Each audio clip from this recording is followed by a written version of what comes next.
Hey, what's up guys, it's your boy KCM What Ifs. Today we are gonna be reading the Sharingan Devil, or what if Naruto had the Sharingan and was a captain of the ANBU. So sit back, relax and enjoy.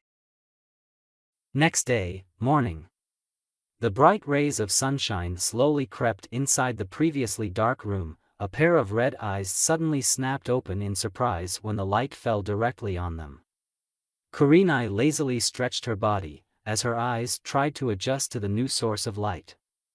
In doing so, she realized that she was alone in the bed. She quickly sat up from her bed, and put on her bra and panties. Where is he? I swear to Kami if he disappeared again. Cursed Kurenai irritatedly. Then her other senses woke up and she realized a good smell coming from the kitchen. Upon entering the small room, she smiled and frowned at the same time, which made her face look quite funny. There was Naruto standing in front of the kitchen floor, busy cooking up some eggs and bacon for breakfast. And he was also dressed in his combat gear, ready to leave at a moment's notice. She felt extremely sad that their little vacation was now coming to an end. If it was up to her, then this dream world would continue forever. Just the two of them. But alas, destiny was a cruel bitch. She was intrigued when she spotted the vast change in his attire. In the waves, he was wearing plain clothes, and maybe some ANBU gear. Now he was completely different. He was wearing a dark black shirt with the Uchiha crest visible on the back, and light blue pants. Instead of combat boots, there were sandals covering his feet. What did catch her attention were two specific things. For starters, his face was not covered by the traditional face masks that Kakashi gave him in the past. Instead, there was a red-colored scarf hanging around his neck which stretched up to his nose. And the most important thing was the dark black cloak with high collars. There was a faint swastika symbol camouflaged at the front portion of the chest, and an eagle-shaped design at the back. The proud bird had spread his wings, as if showing his might over the entire world. She didn't know why, but this new outlook made him appear more dark. It emanated an eerie feeling of power. Like someone trying to control others through sheer power. The only saving grace was that it made Naruto look even more handsome and mysterious. She could barely even recognize him. And a small part of her heart didn't like this. She preferred her old, sweet Naruto over this new, radical one. At the same time, she didn't want to ruin their morning after last night's wonderful time. Not when he was working so hard to make breakfast for her. She must have been pretty spaced out, as he had finished setting the breakfast on the table and came forward to give her a light hug. Reacting on her instincts, she hugged him back, although she was certainly unnerved with his new uniform. Naruto, what are these? Asked Kurenai hesitantly. She cursed herself for asking the question. Damn human curiosity. She flinched when he broke the hug, and although he had a faint smile on his face, she didn't miss the ice-cold expression in his eyes. Was it him, or the clothes were making him look more intimidating? Oh, they're a gift, answered Naruto carefully. I see. Replied Kurenai hesitantly, ending the conversation. She wanted to ask so many more questions, but the cold look in his eyes flat out denied any kind of further conversation on this topic. His behavior did surprise her. Usually he agreed with anything she asked, but there were times when Naruto proved his masculinity ego. This was one of them. And she simply didn't want any quarrel over a stupid clothes. What more could they be? I've prepared breakfast. Let's eat, you must be hungry. Said Naruto calmly, although his frosty tone was a clear hint that he didn't appreciate her view regarding his new uniform. He was miffed, but didn't raise any defensive argument. Why was he so protective over his uniform? It was as if they were a symbol as to who he was. Men. Thought Kurenai tiredly, and simply sat down on the table. Please eat. His calm yet strong voice snapped her out of her thoughts again, and she quickly diverted her attention to the breakfast. Why was she getting intimidated from his stare? She took the first bite and couldn't help but smile in delight when the taste was perfect, even better than her own cooking. Her curious eyes shifted towards him and it seemed he already knew what she was going to ask. Root never differentiated between boys and girls. Everyone learned cooking skills, homemaking skills for infiltration and seduction missions. Answered Naruto without any hesitation. Seduction? Asked Kurenai irritatedly, but he shrugged nonchalantly. Part of the job, nothing else. Fooling noble women is a lot easier than you think, said Naruto calmly, and saw her eyebrows twitching. And how many seduction missions have you been on? Spat Kurenai. Even the thought of Naruto touching any other women boiled her blood. She was a ninja, but fortunately she had not been assigned any such missions till date. She could try to make herself accept that part of his life, but it would always trouble her. She had nearly blasted out at Haku when Naruto had lied that they were in a relationship. Classified, replied Naruto flatly. What kind of answer is that? Root's over, you can tell me about your past. I barely even know what you went through in Root, argued Kurenai defensively, her grip on the spoon tightening with every passing second. Regular ninja like you won't understand, and neither should you try to. ANBU life is none of your business, said Naruto coldly, as she slammed the spoon on the table. It is my business, I need to know dash. No. Naruto dash. This discussion is over, you already know more than enough. Like I said, regular ninja have no right to know classified information, said Naruto icily, and saw her fists clenching tightly. Regular ninja? I'm your girlfriend, god damn it, said Kurenai murderously, her eyes burning with anger and hurt. The past is the past, neither you nor I can change that. It's best to let old ghosts rest. Now eat your breakfast, instructed Naruto patiently. I don't want to eat a fucking breakfast, yelled Kurenai irritatedly. Why did he always hide his past from her? Fine, then don't eat, snapped Naruto, and got up from the table, signifying their first big fight in a long time. She glared at him, but he returned her action with double intensity. The staring contest continued for a full minute before Kurenai huffed in an unladylike way and walked out of the room, clearly pissed at him. He sighed tiredly while running one of his hands through his silky blonde hair. That was harder than I thought it would be, thought Naruto nervously. He really felt sad about behaving this way, but it was necessary. He had to know both sides of the coin before making one final decision.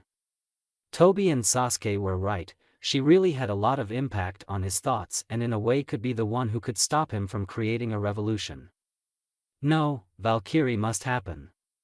Too many lives have been sacrificed for this day. I can't let them go to waste for my selfishness. I need to know the consequences of my choices before I make the decision which will change my life permanently, thought Naruto seriously. His eyes glanced at the uneaten breakfast, and he moved forward to pick up the plates. The sound of the shower reached his ears, suggesting Kurenai had gone to get a bath, obviously to cool her head, or maybe not. He could not directly ask her to join his crusade, not after what Tobi told him. At the same time, he also remembered Haku advising him about letting Kurenai choose her own path, just like he had done for himself. All of this argument was for this purpose, and for asking the decisive question to Kurenai he still needed to conduct one more test before arriving at a conclusion. He glanced at the watch in the hall, and knew he was already late. Grabbing a paper and pen, he quickly wrote a note and strapped it on the dining table. With a quick glance towards the bathroom, he shined out of the hotel room. Haku was casually throwing stones in the lake near the orphanage. Life had been quite stagnant during the past week for her. Naruto was busy with his girlfriend. Tsunade was busy in the final stages of the cure's development as well as the new set of eyes which were going to replace Naruto's current ones. Nono was busy with the orphanage children. She idly wondered if Kurenai would accept the dark side of Naruto which Haku had seen a few days back. There were two sides of Naruto, the good and the bad. She had seen both of them and it made it extremely hard for her to categorize Naruto into either one. At the best, Naruto was a person who lied between these two sides. A person who had no desires of his own and who lived only for the sake of changing their fucked up world. Miss me? She was startled when the person of her thoughts appeared behind her. The ninja instincts within her wanted to attack him, but as he gave her a warm, friendly embrace from behind, it rid her of all those thoughts.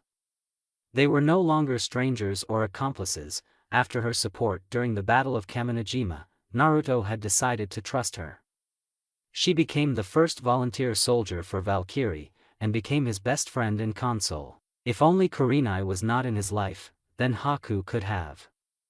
My love alone is enough for the both of us, thought Haku contently, as she happily grasped his hands around her chest. Maybe a little, although I doubt you did the same for me, replied Haku sarcastically, as a sigh escaped from his lips. Haku, we've talked about this, said Naruto patiently, as she nodded. I know, and I'm not pushing you. It's just, answered Haku hesitantly, her voice becoming heavier. Sensing her depressed mood, he came forward and laid a gentle kiss on her cheek. Her cheeks flushed red, as her previously depressed face started stuttering incoherent words as he smiled bemusedly. There, all better now, said Naruto cheerfully. She stuttered for a few more seconds, but his bright smile and those dazzling dark eyes of his managed to bring a smile on her face. Just these little gestures of affection and his companionship was enough to fill the void in her life. And Naruto knew it. In a way, both of them were almost similar to each other. Both of them had been used all their life by other people, and casted aside when they were no longer needed. They knew how dark and cruel the ninja world was and had lived through it. Neither of them judged the other for their past or beliefs. These were few of the things which the people of the world could never understand about her. In the same way, Kurenai would probably never understand or accept Naruto the way Haku could. But Naruto still had faith in that woman, and since Haku loved him with all her heart, she had stepped aside, even going as far as suggesting Naruto to make Kurenai a part of Valkyrie, even if it would dash any hope of having a future for herself with Naruto. First a tragic life, and now a tragic love story. Haku, you are important to me.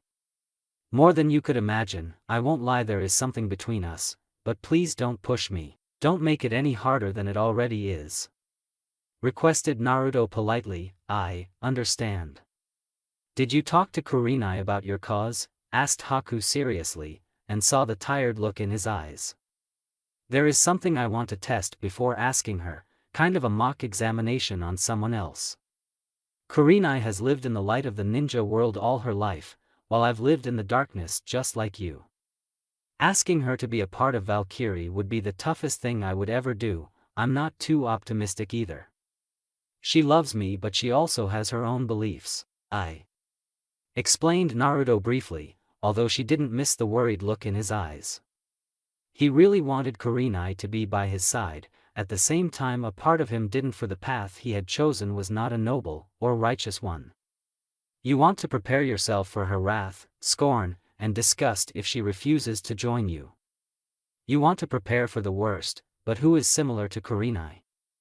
One who is close to you and can be useful for our cause? Asked Haku kindly. You know whom? Said Naruto cryptically, as her eyes widened in surprise. Naruto, you can't be serious. What if she refuses? In your current state, if she chooses to silence you, then it will be a gruesome battle. I'm good and will defend you to my last breath, but she's a monster, warned Haku urgently, as he nodded gravely. There is no choice, I have to do this. What about the children of the orphanage? Many of them are quite good at medical ninjutsu and genjutsu. They were quite excellent, suggested Haku, and saw his sharp eyes glaring at her. We will leave the orphanage alone. I will not have any child take part in this. They deserve a free life, away from the violence and bloodshed of the ninja world. I won't let the past repeat, and not become like him, spat Naruto disgustedly. Haku was surprised on discovering this side of him. Whoever this unknown person was, Naruto loathed him from the bottom of his heart. The look in his eyes burned with anger and resentment towards this person. I understand, I was just trying to portray a logical scenario, said Haku defensively, as his glare softened. Please, don't try mentioning any children for Valkyrie. More than enough children are already being killed in the ninja world. Requested Naruto sadly. Hi. He rummaged through his pockets and brought out a slip of paper, which had quite a lot of things written on it. He then handed it to her. Haku, it's time to start Valkyrie, said Naruto seriously, as her eyes hardened with burning resolve.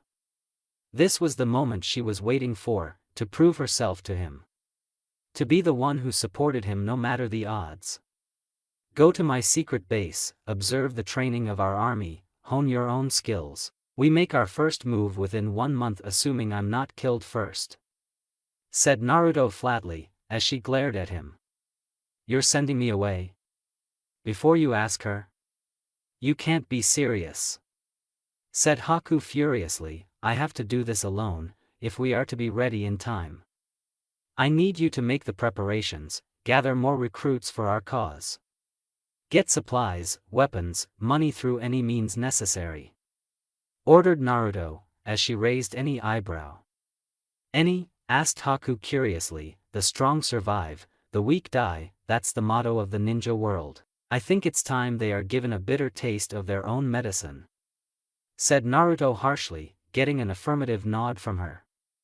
Yes, Your Highness, replied Haku devotedly, as his cheeks blushed. Haku, you don't have to call me that. You can call me Naruto, said Naruto shyly, as a smirk came on her lips. And miss my chance at teasing you? I'll pass, replied Haku cheekily, as his eyebrows twitched. Fine. I'm proud to be on your side, Naruto. I just want you to know that, said Haku honestly, and gave him a bright smile. Thanks. The ninja world is burning with hatred. All we have to do is nip the problem at the source. In order to usher in a peaceful future, we must first destroy our chaotic past. After that, the world will finally head towards peace, explained Naruto hopefully. And that's, said Haku warmly, receiving a nod from him. Valkyrie, finished Naruto. Through our lives, we understood that people desire a future free of war, hatred, and violence, said Haku seriously, as a smirk came on his lips. Nah, Haku, don't you think wishes are the same as my Sharingan? Asked Naruto curiously. Huh? The things you can't accomplish by yourself can be fulfilled by asking the assistance of others. Valkyrie isn't just my dream, but it carries the hopes of the uncountable dead and the people who are still struggling in this world. The success of this revolution won't just belong to my or your efforts alone, it would be due to the combined struggle of every single person in this world regardless of which side they belong to, said Naruto proudly, getting a nod from her. Giving her a short kiss on her cheek, which sent butterflies in her stomach, he started walking towards the orphanage in order to face another challenge. Naruto, the risk, said Haku worriedly, as he turned around and a mischievous grin was etched on his lips. Only those willing to be killed should think about killing others. Tsunade had been in the process of a frustrating activity which was putting up her bra around her monumental breasts. The past few weeks, this little laboratory had become her residence.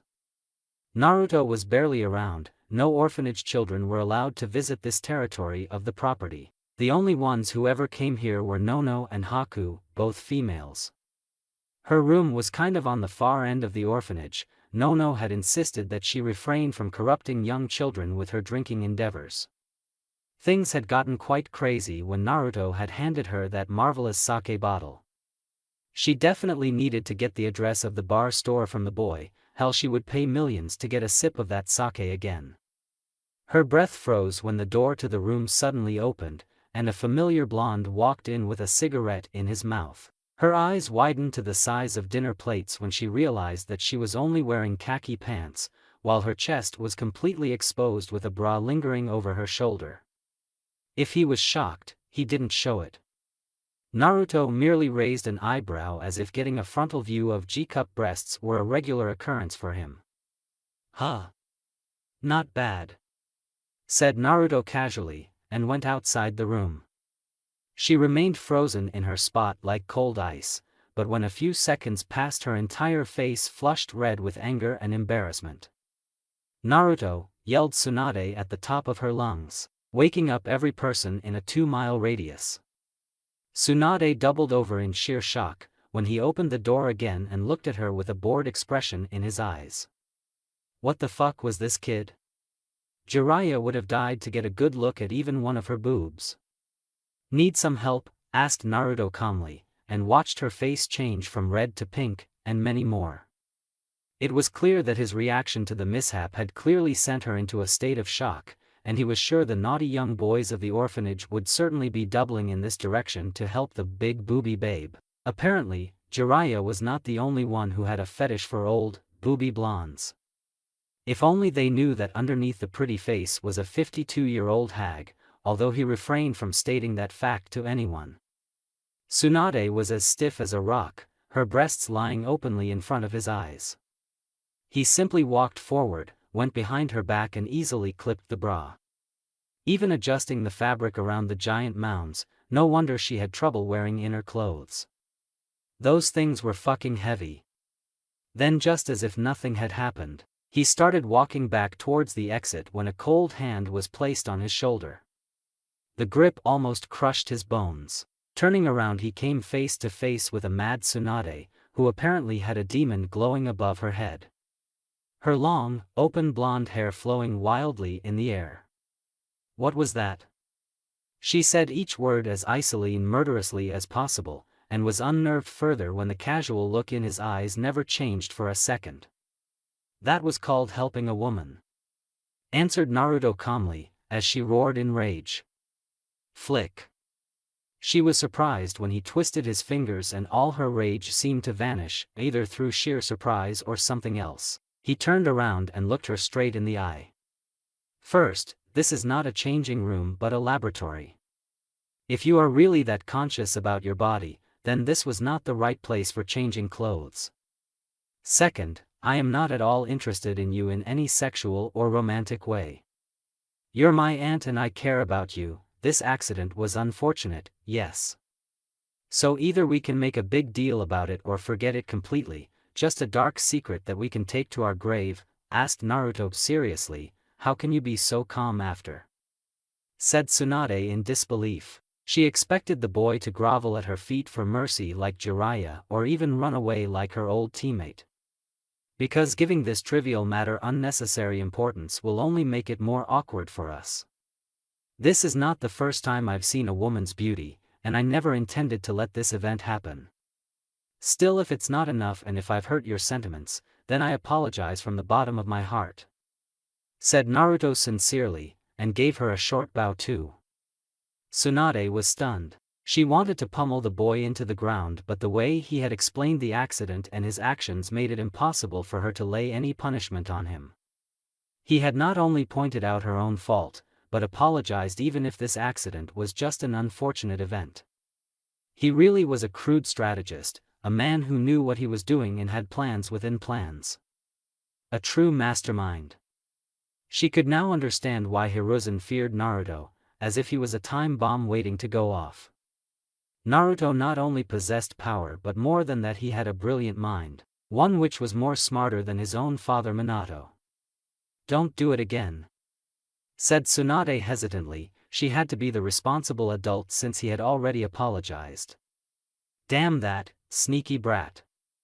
She was thankful to Kami for once that Jiraiya didn't have such a tactful mind when it came to women, or else that old pervert would have actually escaped unharmed when he had peeked on her years ago in a hot spring. That thought alone made her shiver. He got up again and flashed her one of the most impressive smiles she had ever seen. Add that to his mysterious uniform, it actually made her blush a little. No wonder young girls like Haku and Kurenai had fallen for him. "Thank you for your generosity," said Naruto gratefully, showing his diplomatic skills for the first time. He narrowed his eyes when a frown came on her face, and he saw her glaring at the cigarette in his mouth. Were all women against this thing, he wondered. "Why are you smoking?" asked Tsunade tersely, barely hiding her annoyance. Thought it would be a good idea before I die. Muttered Naruto. What? Nothing. I guess old habits die hard. It helps me relieve the stress. Answered Naruto quickly. Thank God she didn't hear his first comment clearly. It's not good for your health, especially in the current condition you are in. Advised Tsunade gravely, getting a sheepish nod from him. Gomen. Apologized Naruto, and he threw the offending thing away. He was surprised when she wrapped him in a light, warm hug. At first he seemed confused, but didn't object and wrapped his arms around her back. The more she was comfortable, the more he could explain himself to her. It's good to see you again. Although the circumstances should have been different. Said Tsunade calmly, losing her previously accumulated anger. Likewise. I'm sorry for not spending some time with you, despite you doing so much for me. It's not much, but I really appreciate everything you've done for me. Replied Naruto sincerely. Naruto, Oba-san, there is something I need to talk to you about. Said Naruto carefully, as her breath got caught in her throat. Did he just call me Oba-san? Thought Swanda happily. If it was any other person they would be dead for calling her aunt. But that word coming out of his mouth was like a blessing for which she had been craving for weeks. It was proof that he had finally started accepting her as family, and not just considering her a distant relative. Oh, before that. A letter came for you. I think it's from Hiruzen. Maybe he wants a status update, suggested Tsunade, and noticed how his warm expression suddenly turned ice cold.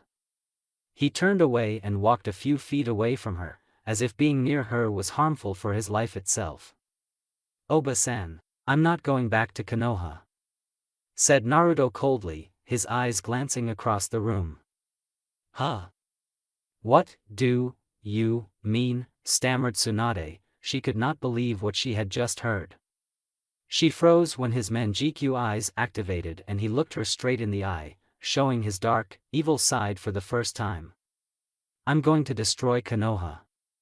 Tsunade's eyes widened, her fists clenched, her blood boiled, her eyes hardened, the power of her chakra rose as the blue-colored energy surrounded her entire body, cracking the wooden floor. Vengeance against the hidden leaf, asked Tsunade murderously. She may not be as patriotic as Jiraiya or a traitor like Orochimaru. But Konoha was her home, a village founded by her grandfather. A place for which Dan had laid his life, a home for which young Nawaki sacrificed himself. And this boy wanted to burn it to the ground just because he had a bad fate? Her chakra was about to flare more as she took a threatening step towards him, until... boom! An even more powerful, evil, malicious wave of chakra erupted from Naruto's body. The wooden floor completely cracked from the sheer pressure. The Ki was so high that even Tsunade, being a Sannin, couldn't help but get sweat on her forehead. His murderous, red Mangekyo promised mass murder. She could hear children screaming in terror, Nono trying to stop them from panicking. The nearby animals were quickly fleeing from the area. Long back, she had known Naruto was strong. She had even accepted that he killed Root on his own, but only now did she realize all those claims were true. Even in his weakened state, Naruto radiated the power similar to a Kage, and he had not even started using his Biju's chakra. Lower your chakra, Oba-san. Hear me out first, after that you can try to kill me. Said Naruto seriously, as she glared at him. You traitor, you dare defy your own village? That place is not perfect, but it's still home. A place for which my family died.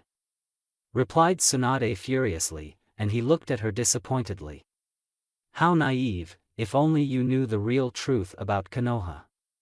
It is no longer the dream village which Hashirama Senju established. Despite our differences, you are my last living family. You always wanted to know me, about my past, now I offer to tell you everything. What happened from the beginning, why I have turned my back against Konoha, and why I want to destroy it. I deserve a chance to explain myself. Explained Naruto patiently. You deserve nothing. Uchiha Naruto, you used me. I can't believe it.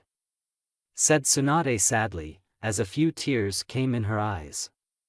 You think that, huh? If I really wanted to use you, then why did I reveal this dark secret before you even cured me or replaced my eyes? You're the only one who can save my life. You can simply refuse to treat my dying body and my life will end in a few weeks. Think about it. Said Naruto remorsefully. Did she think of him like that? I don't. Said Tsunade in a tearful voice, as he stepped towards her. She raised her chakra-fused fist when he took out a kunai, but was surprised when he grabbed her other hand, placed the kunai in it and pointed it at his own heart. You abandoned me when I needed you most, left me to the villagers who were worse than jackals. You couldn't look past your own pain and left me. A small part of you is indirectly responsible for the way my life turned out. All my life I yearned for a mother's love. I could have gotten that from you, but Tsunade Senju, you turned your back on me. The only reason you are even here trying to help me is because you can't live with that guilt in your heart. After all this, if you still want to kill me, then go ahead. Love and forgiveness can't be achieved through mere words, said Naruto sadly, a lone tear slipping from his eye. The hand of hers which was holding the kunai suddenly felt 1,000 pounds heavier. The chakra-powered fist fell limp on her side. Her eyes watered on seeing the sadness in his eyes, and yet he was willing to let her kill him. It's true that I made a huge mistake by abandoning you, and I'm here to make up for it. You're the son of Minato and Kushina, the greatest heroes of Konoha and my family. You're like the son I always wanted to have, but I barely know anything about you. I know you're not the evil boy which the villagers say you are. I really want to believe it, I just don't know anything anymore, whispered Tsunade in a broken voice, the kunai collapsing on the broken wooden floor with a loud clang. He lifted his hand and wiped off the tears falling from her eyes. Tsunade looked into his eyes as he gave her a reassuring nod, as his Mangekyo spinned, hypnotizing her. Alright. I'll tell you the story of Naruto Uchiha. Kurenai stared at the piece of paper in her hands. Her eyes had lost the anger and were now staring at the paper as if it was made of gold. It was a goodbye message from him, now that he had gone on his next mission. Dear Kurenai-chan, I'm sorry for leaving without informing you, but the mission was urgent and I didn't want to extend our argument. I'm not mad at you, I just want you to know that. I also understand why you want to know about my past en route. But it's too painful for me, and I've got a lot of tasks I need to accomplish. I can't get emotionally unstable, being an ANBU demands it. That does not mean I don't realize how knowing about me is so important for you, and you're the most precious person in the world for me. Please give me some time, one day I will tell you my entire true story. I will show you everything, and when that day comes you'll have to make a choice. I promise that day will come very soon. That's all I can say for now, so please have faith in me. The past few days have been the best time of my life, and I'm grateful that you came to meet me. I really enjoyed our time together, and would like to do more in the future. I will not be able to get into contact with you for some time, I'm on a dangerous mission. That's all I can say. Please return back to Konoha, the others might be worried about you. And don't mention our encounter to anyone, especially Hiruzen, as that might put us both in a lot of trouble. Well, gotta go. I love you, Naruto. Tears fell from her eyes as she cursed herself for getting so mad at him. How could she forget Operation Ghost and the enormous responsibility he was shouldering for Konoha? Root was a sensitive topic, and she had literally demanded him to spill out his painful past. I'm so stupid, said Kurenai sadly, as she clutched the letter close to her heart. She was also disappointed that she had failed in revealing the truth about Rei's death to him. She had gotten so overjoyed in spending time with him that she failed to reveal the treachery to him. Maybe she had intentionally not told him the truth. Would he start hating the village for this betrayal? Would he abandon her? These questions really troubled her, and were perhaps the reason she was not able to tell him. But now, after he had promised to reveal his entire truth to her, she could not lie anymore. I promise you, the day you reveal your truth to me I will reveal Konoha's treachery to you. Please be safe, prayed Kurenai. And what choice was he talking about? She didn't know. The only thing she knew was that she was madly in love with Naruto Uchiha, even more than before. Tsunade lay frozen in horror as the pair of Mangekyo stopped spinning. Her cheeks were puffy and red, dark circles had formed beneath her eyes due to the enormous tears that had fallen from her eyes. If not for Naruto's firm hand holding her shoulder, she would have collapsed. The amount of information she had learned was making her head explode. Naruto had revealed everything to her. Everything. His childhood when he was constantly abused by the villagers, his loneliness, the little bond he formed with Kakashi, the first encounter with Root and his first kill, meeting Kurenai, meeting Danzo, joining Danzo and Root, his friendship with Shin Sai and the countless young children in Root, that monstrous training, the final test where Shin died for Naruto's sake, the countless dirty Black Ops missions which Naruto performed for Konoha, how callously his friends were killed for the politics of Fire Nation, the truth of the Uchiha massacre and how Konoha had first isolated the Uchiha, and when they ran out of patience, the village turned Itachi against his own clan. The Root coup, him begging Hiruzen to let him save the village from civil war, his old life with his classmates, Anko, and how he fell in love with Kurenai. The Root massacre where he had cried tears of blood and lost his last best friend, Sai, and killed Danzo. And most of all lost Rei, his own clone daughter. After that he had explained everything he had done as a part of Operation Ghost, how Hiruzen, Itachi and Kyuubi had plotted and succeeded in wiping every single memory of Rei, how Princess Colin had tried to silence him despite him being a loyal soldier of Konoha, Orochimaru's offer. And what Valkyrie truly was. She could not even look straight in his eyes. She had always imagined he was a poor child who was simply forced to massacre Root.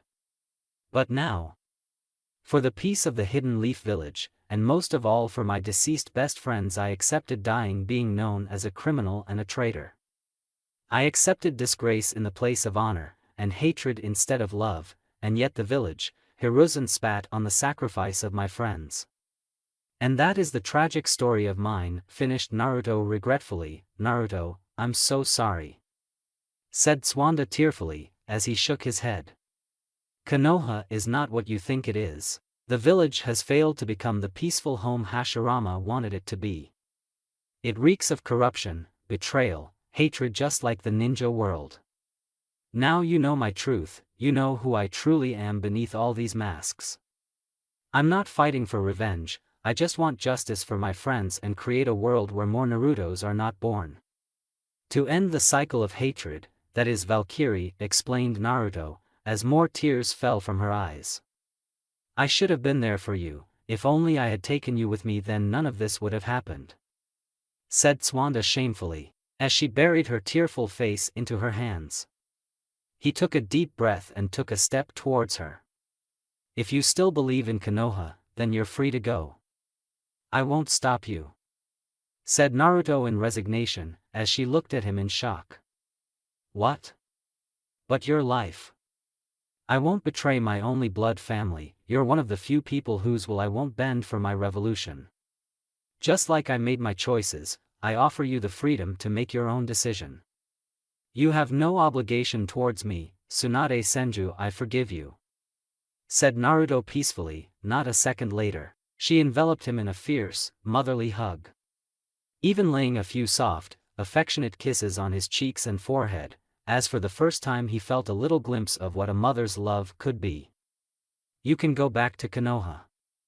Nobody will stop you, but I will still go forward with my revolution, said Naruto meekly. You realize I might just tell you your plan to Hiruzen and the village?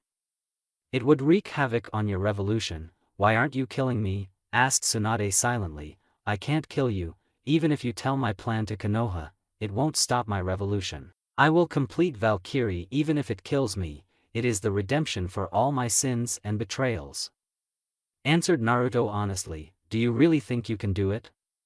Can you really change this ninja world? Asked Tsunade worriedly. I can, no I must. Will there be sacrifices? Yes, and not just of soldiers but innocent people as well. But dash. It's because of that I won't stop. Even if I have to cheat, kill, betray others, I won't give up. I will end this cycle of hatred, even if I must reincarnate. Promised Naruto, his dark eyes burning with determination. She just stared at him, looking into his eyes, and promised her that he did mean everything he said. Regardless of her decision, he was going forward with Valkyrie, and now that she knew what it was, she couldn't discard the fact that it would end the violence which humanity was suffering from. The wars would end, young children wouldn't turn into weapons, the fighting nations would lose their grudges against each other, the world would unite. Words couldn't describe how proud she was of him. Naruto was not the destroyer she had assumed he was. Instead, Tsunade, I know one day a child will come who will change the course of the ninja world. She still remembered Jiraiya's words, that prophecy he used to mutter every time. The circumstances were different, but would Naruto be the one? She had already abandoned him once, and yet here he was offering to free her from all her burdens. How could someone be so selfless? But then again, this was the man who had sacrificed everything without expecting much in return. Naruto had no desires of his own, he only lived for this dream, which was to save the world and unite humanity. But nobody will force you. Oba-san, you are free to leave. If you want to go back to your life, then now is the time, suggested Naruto calmly, and heard her sigh before giving him a determined smile. I already abandoned you once, and your life turned into hell. I won't repeat the same mistake again, not when you've done so much for me and the things you want to do for this fucked up world which has given you nothing but pain. I truly understand you, Naruto Uchiha, and I will walk with you, by your side till the end, promised Tsunade. He was left speechless when she said those words. He had come here expecting the worst. He knew she would leave him, that he would be left all alone again. I said Naruto in a choked voice. He was trained to control his emotions, and yet he could not stop his eyes from becoming moist. As she slowly poked her finger at his heart, he saw something in her eyes for which he had yearned all his life. I love you. He closed his eyes as tears slipped from his eyes. His legs felt weak as he started collapsing towards the wooden floor, but instead found himself in a warm embrace as her hands wrapped tightly around his back. You always yearned for a family, I can see it in your years. I can't be as Minato and Kushina, and I don't even know if you can accept me as your mother. I'm an alcoholic, a gambler, have frequent mood swings, like punching men through the walls. I'm a sore loser. I lost purpose in life after Dan and Nawaki died, but now I have one. If Valkyrie is your redemption, then you are my redemption. Kakashi accepted you as a brother, Kurenai accepted you as a lover, and I today accept you as my son. I promise to stay by your side no matter what, and I will do my best to shower you with love which you deserve so much. You're not alone anymore, Naruto. You have a family who'll share their happiness and sorrows with you, said Tsunade lovingly. By the time she was finished, he was crying hysterically. His face was buried deep into her chest. He was crying so badly that his tears had soaked her haori. His wails were getting louder, but neither she nor Nono, who was now standing near the door with a kind smile on her face, tried to stop him. Tsunade patted his back gently, as even she felt herself getting attached to him. There was just something about this kid that reminded her of Nawaki, except Naruto had sacrificed 1,000 times more than Nawaki. Although if you try to peek at my boobs again by accident or otherwise, then I'll kill you, promised Tsunade very sweetly, as he laughed in between his sobs. Hi, mother, said Naruto gratefully, bringing a bright smile on the blonde Senju's face. Uchiha and Senju, heh. Both your descendants have plenty of love in their hearts, old man. If only your foolish sons understood it, thought Kurama silently, although he couldn't help but smile on seeing how happy Naruto was. Nono, Haku, Sasuke, Gaara, and now Tsunade.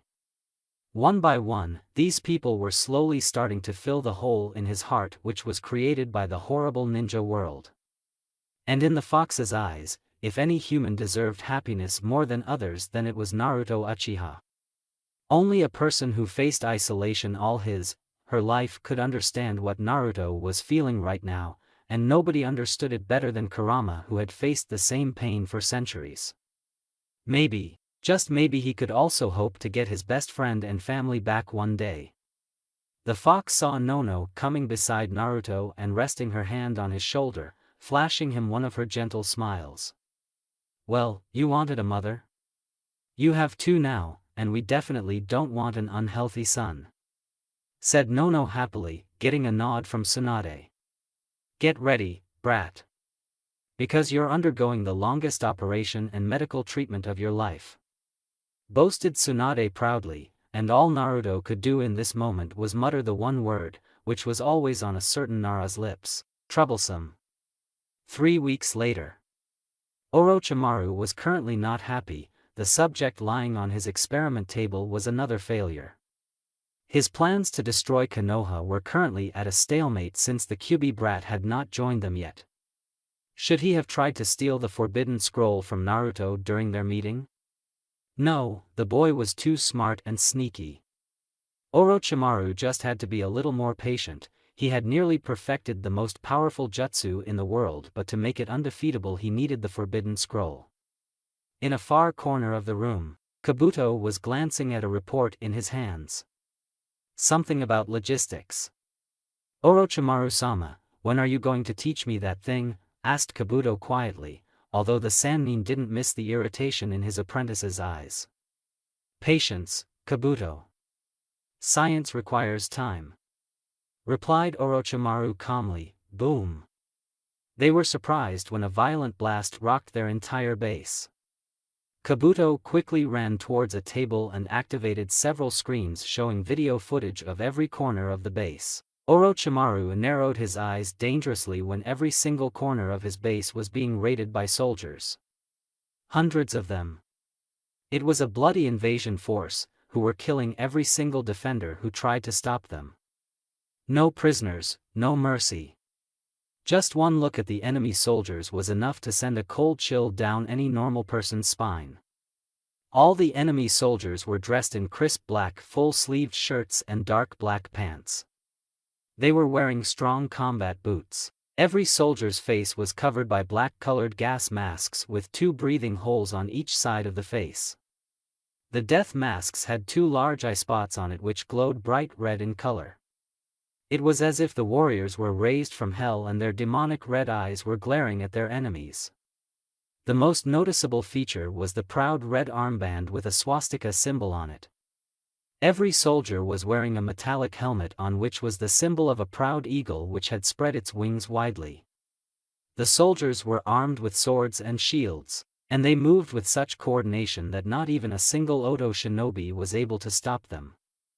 Leading this enemy army was a female warrior. She was wearing the same uniform as her soldiers except for the dark black-colored leather jacket on her chest, and the proud hat on her head displaying the same eagle symbol on it. Her face was also hidden behind the same mask which her men were wearing, and she was killing scores of Orochimaru's test subjects with her ice powers. What the hell are they? And a Yuki clan shinobi, thought Orochimaru urgently, and looked towards his second in command, Kabuto.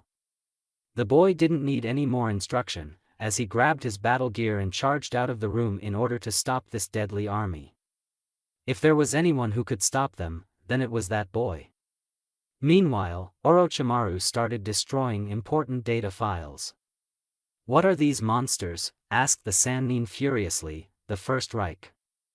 The temperature of the room turned icy cold, as the snake Sannin turned around to come face to face with a single shinobi who was standing on the doors of the exit. The entire corridor behind him was filled with bodies of Odo shinobi, who had horrified looks in their eyes as if they had seen a demon. And they were right. For the warrior was dressed in the same uniform as the invading army. He was wearing a dark black jacket with the swastika symbol on it, and dark pants with combat boots on his bottom. A sharp, blood-stained sword was resting in his hands.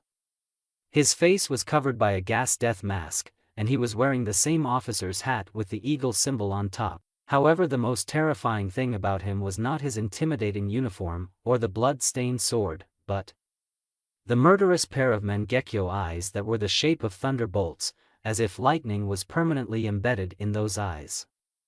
Orochimaru could literally feel the monstrous power emanating from those eyes. One glance at them and the scientist in him knew they were no regular Mangekyo eyes. An eternal Mangekyo Sharingan?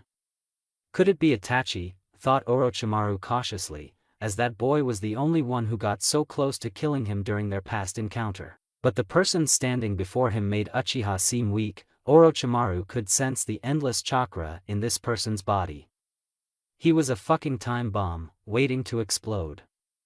And his sheer presence reeked of death, vengeance, and pure darkness. A cruel smile escaped from the person's lips as he fixed his eyes at Orochimaru. "Who are you? Who are you?" There was no humor in his voice when he asked that question. He was a veteran ninja and he could definitely feel the person standing before him was not an ordinary ninja. Just those dangerous eyes of his was enough to make Orochimaru cautious. He heard the dangerous-looking ninja smile under his mask. Orochimaru could literally feel a smirk arriving on his opponent's lips. "I'm the Naidame," said the officer calmly. "Naidame?" asked Orochimaru in confusion, as he scanned the man in front of him again. Apart from being an Uchiha, what could be so possibly different about this man? And why the hell was he calling himself the second? Was he somehow related to any Kage or Tobirama?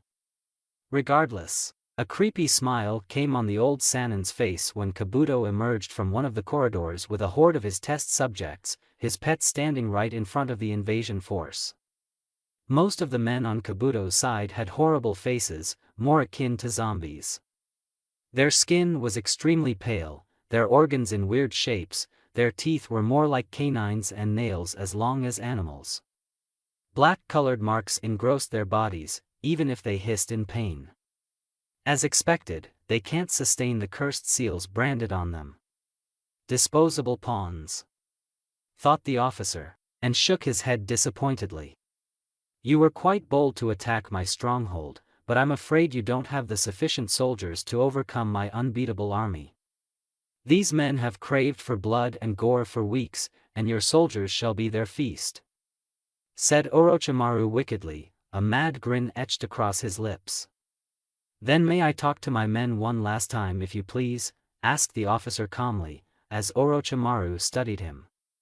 After a few moments of pondering, the Sannin shrugged his shoulders, more interested in hearing what this cornered army general would do now. The Oto forces outnumbered the invading army by 3-1.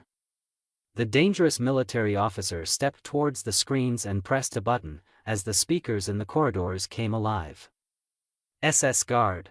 As soon as his voice boomed through the devices, each and every rich soldier stood in attention, their hands proudly pressed against their chest, directly offering a firm salute to their leader.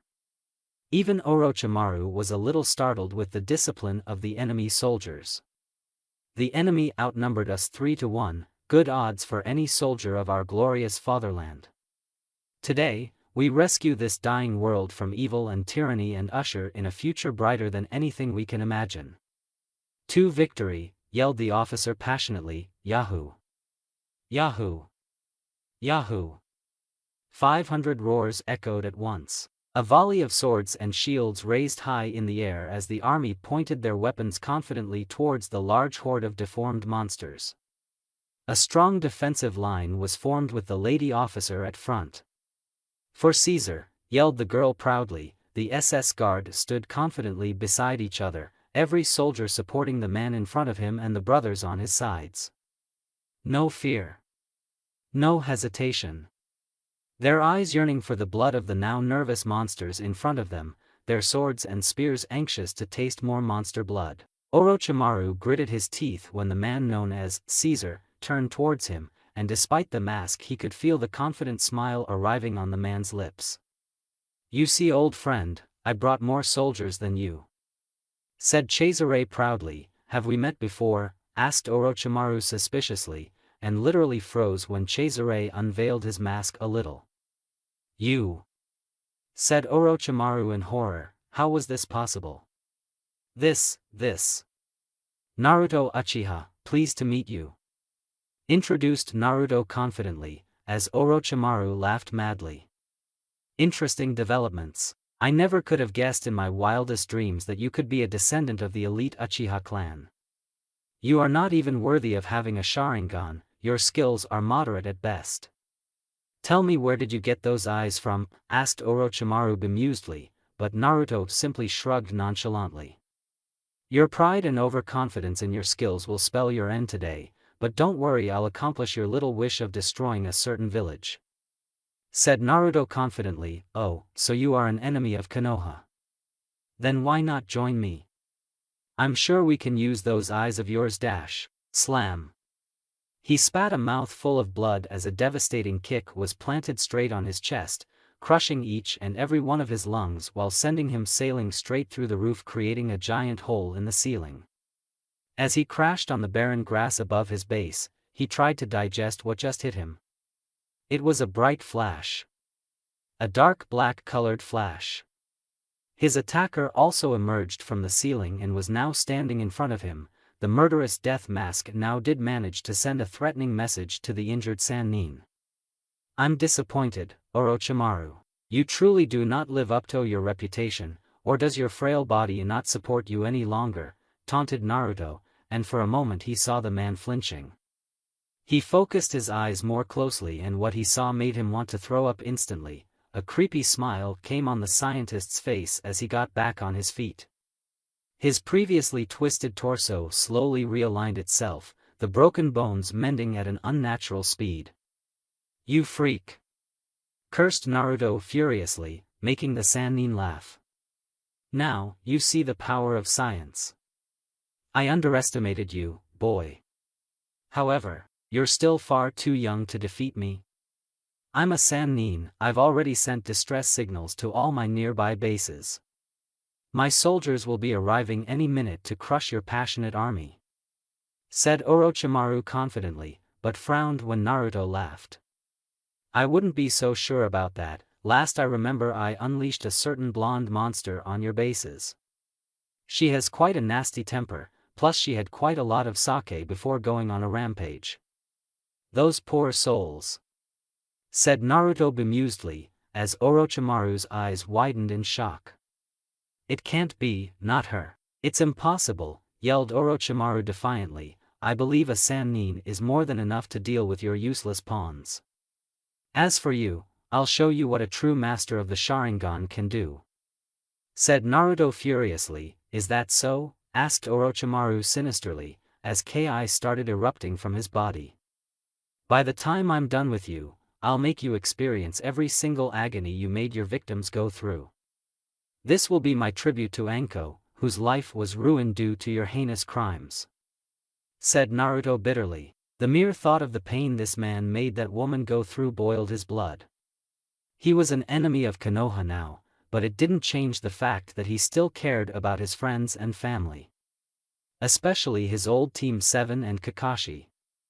Anko was like an elder sister to him all his life, taught him many things, and he always repaid his debts. The promise which he made to Anko was still alive in his heart, and regardless of their different paths he would free her from Orochimaru's curse once and for all. I underestimated you, Naruto-kun. Said Orochimaru honestly, making the young boy smile. Story of my life, all my enemies make that mistake.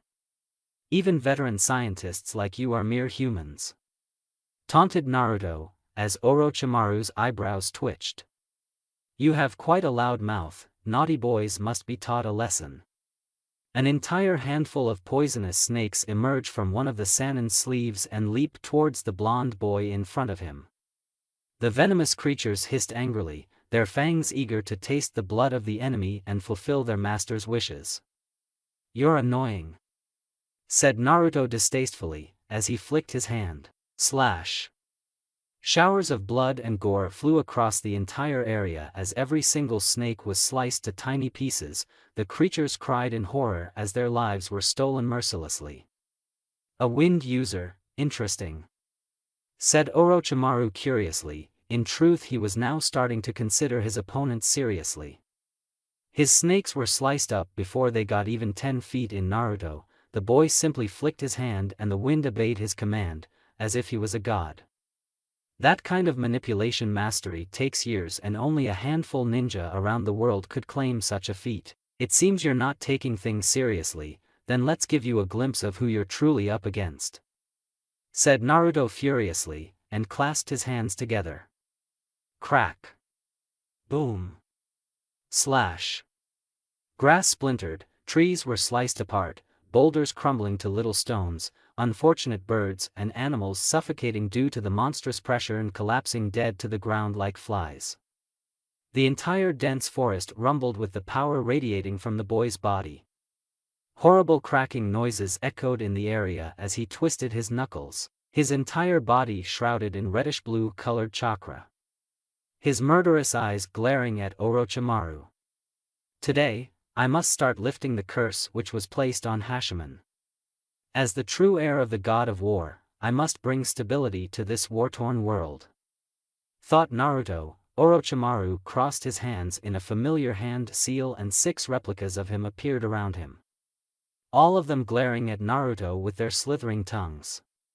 "Very well," accepted Naruto. Surprisingly, the boy sheathed his sword and was now standing in front of 6 vicious clones of the snake Sannin. The first clone surged forward and attempted to give a roundhouse kick to the boy's chest, but he easily ducked and positioned himself beneath the clone's legs. Slash. A pair of hidden blades emerged from Naruto's wrists which sliced the shadow clone apart from the groin. Talk about a painful way to die. 2 more clones surrounded the boy and launched twin kicks from both sides. Naruto quickly jumped in the air overlapping the incoming strikes. He pointed one finger towards each clone. Futon Kazakiri, Wind Release, Wind Cutter Jutsu. Sharp blades of wind circled around the 2 surprised Orochimaru clones. The shock in their eyes had not even registered properly before their bodies were sliced up to tiny little pieces, as they finally blew up in smoke. Orochimaru saw Naruto landing back on the ground, and in a dark black flash he appeared right in between the remaining 3 shadow clones. Everything after that would have been a blur for even a Jounin-level ninja, but the Sannin had fought many powerful warriors in his life.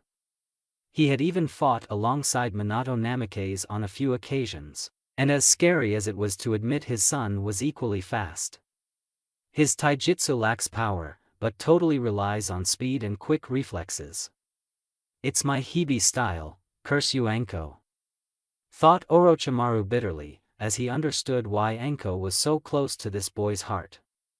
His ex-student had helped in covering this boy's weakness. He doubted Naruto could survive a pure taijutsu battle with Jiraiya or Guy, but what good was the physical power of those 2 ninja if they barely even saw this blonde monster? His own eyes could barely keep up with the boy's speed. The poor shadow clones didn't even realize the numerous strikes they suffered from Naruto's hidden blades, as they exploded in smoke. As the last clone got destroyed, Orochimaru saw Naruto's hidden blades retracting back beneath his wrists. This boy was a pure assassin, quick, clean and thorough. Minato's Hiraishin allowed him to transport from one place to another through the seals on his 3-pronged kunai, but Naruto does not know it nor does he display any ability of that jutsu. Yet, his speed is frightening. He seems to be making short transportation, instead of longer ones like his father. That's the only possible reason for his speed, thought Orochimaru smartly, as Naruto smiled. "Is your observation complete now, Orochimaru? Shall we start?" asked Naruto patiently. "If you knew I was gaining information on you through my clones, then why purposefully show it to me? Even for you it is a foolish move to show your hidden jutsu which is enhancing your speed," answered Orochimaru disappointedly. "You think this was a jutsu? And here I thought you had good observation skills," taunted Naruto, as Orochimaru's eyes widened. "That was pure speed? Maybe, maybe not," said Naruto mysteriously, a smirk etched on his lips. Without a warning, he performed a set of hand seals at blinding speed as Orochimaru did the same. The 2 warriors finally accept the death match between them. Katan, Gokakyu no Jutsu, Fire Style, Fireball Jutsu. Suetun Daibakufu no Jutsu, Water Release, Great Water Vortex Technique. Naruto fired a giant burning fireball as Orochimaru launched a swirling vortex of water. Both the attacks collided head-on with sheer force and started their efforts to overwhelm each other. The Sannin narrowed his eyes when a lone shuriken came clean through the fighting attacks. Shuriken Kage Bunshin no Jutsu, Shuriken Shadow Clone Technique. The single weapon multiplied into 100 more shuriken as Naruto's voice echoed through the valley. Surprise clearly came on Orochimaru's face, as there was only one person in the world who had mastered this jutsu to this level. Sarutobi-sensei, you taught this brat one of your prized jutsu?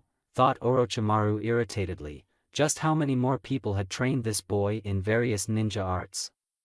He took out a kunai from his pouch and started deflecting the hail of shuriken with mesmerizing speed, proving his title of Sannin. Not even a single weapon was able to create a single scratch on his body. Orochimaru quickly ducked just as a sword swung above his head, a clear decapitation strike from the back which would have cut his head off.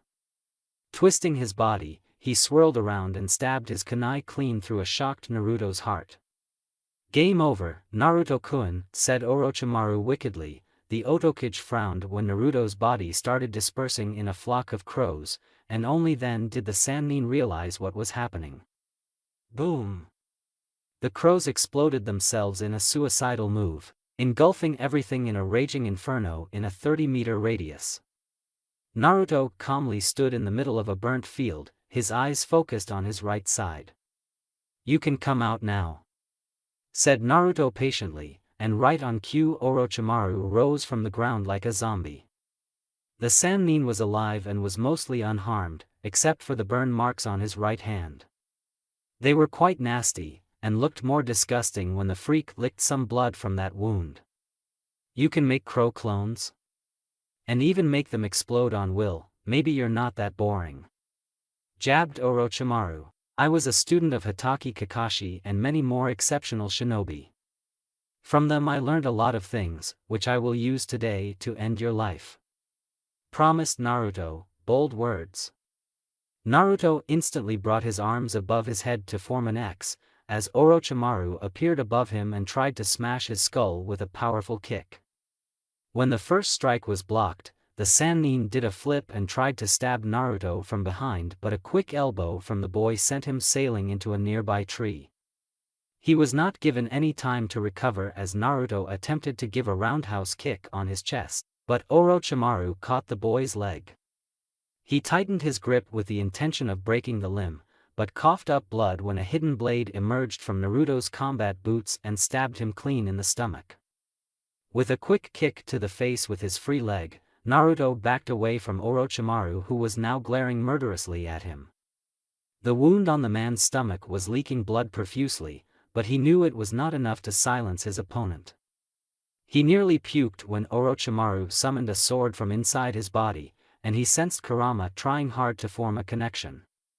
However, the genjutsu which he had placed on the fox prevented the fox from achieving success. What is it, Kyubi? I don't have time for your blabbering, said Naruto irritatedly. Fine, that sword is the Kusanagi. Try not to get a single cut from that sword or you'll die from the worst poison, you dolt, barked Kurama. How dare the brat insult him when he was trying to help? Understood. And just like that he cut off the connection, and he was sure a fox screamed angrily. Ignoring the beast inside of him, he took out his sword as Orochimaru charged towards him. Their swords clashed with a loud noise, as electric currents sparked and the two metals grinded against each other. Naruto's sensory powers realized the power radiating from his opponent's sword. The Kyubi was right. There was something sinister about this sword, and he had to be careful during close-quarter attacks. After all, he had just survived a deadly virus. Meanwhile, Orochimaru's senses also started going haywire as he felt the power which was in Naruto's sword. To most ninja it would just appear as a normal weapon, but he was a proud sensor and could definitely understand the monstrous power in that weapon. It was a holy sword just like Kusanagi, one which was almost as deadly as a tailed beast. The Sannin pushed the blonde boy back, a small portion of dark air radiating from the Kusanagi which made Naruto cough. Poisonous gas. Thought Naruto in alarm. Every ninja is beatable, that was what Danzo had taught him. That every man had a weakness, no matter how invincible he may appear to be. Even gods were not an exception to this divine law of nature. He felt the poison overwhelming his senses. He tried to put his gas mask back on, but Orochimaru was pushing him hard with Kusanagi. If he loosened his grip on his own sword, then he feared the Sannin would stab him clean through with Kusanagi, and that would be his end. A sense of fear also started forming inside his heart. Ever since Danzo infected him with that virus, he knew how painful and slow a death from poison could be. And as ashamed he was to admit it, he feared poison. That was the reason the entire SS Guard had gas masks as a part of their gear. Just a few more minutes, and this poison will overwhelm your body, said Orochimaru victoriously, and smiled when the boy started to get pushed back further. Fight it, boy. Destroy your fear with my power. Naruto was surprised when he heard a voice say those encouraging words to him. He looked around to see if any other person had arrived, but only Orochimaru smiled at him. The scientist was thinking that he was probably hallucinating. Then he noticed the new source of power surging through his body like a tidal wave, overwhelming all his fears, the poison, the pain in his heart. You carry my will. I have waited for your birth for thousands of years. Now fulfill your destiny as my true heir.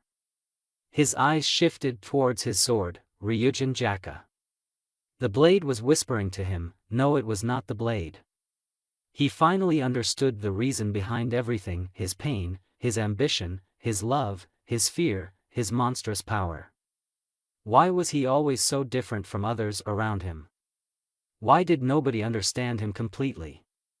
A faint smile came on his lips. The poison coming from Kusanagi didn't bother him. Nor did the fear of Kurenai hating him bother him right now. His heart was clear. He knew what he had to do. Now that he was blessed, there was no going back. He was a destroyer.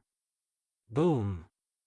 Monstrous red-colored energy erupted from the sword in his hand. The light was so bright that it nearly blinded Orochimaru, making the Sannin quickly back away several feet. The red energy was full of malice, hatred, agony, love, warmth, ambition, blood.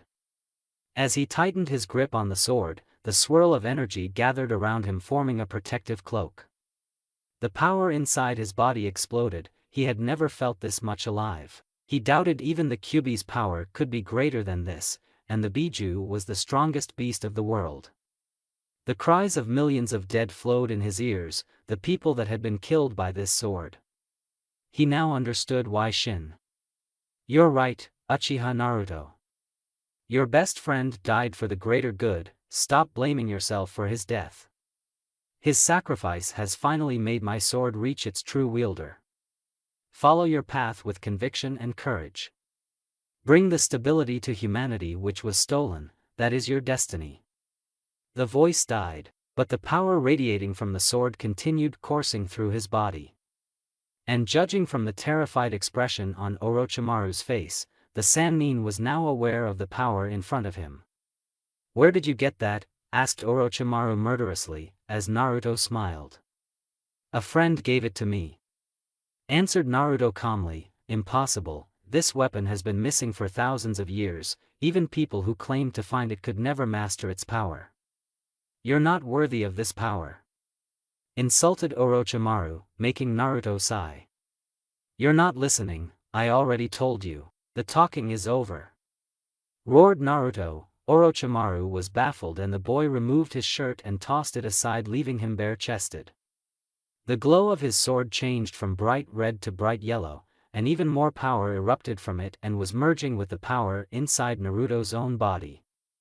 Is the sword encouraging him to get rid of all fears?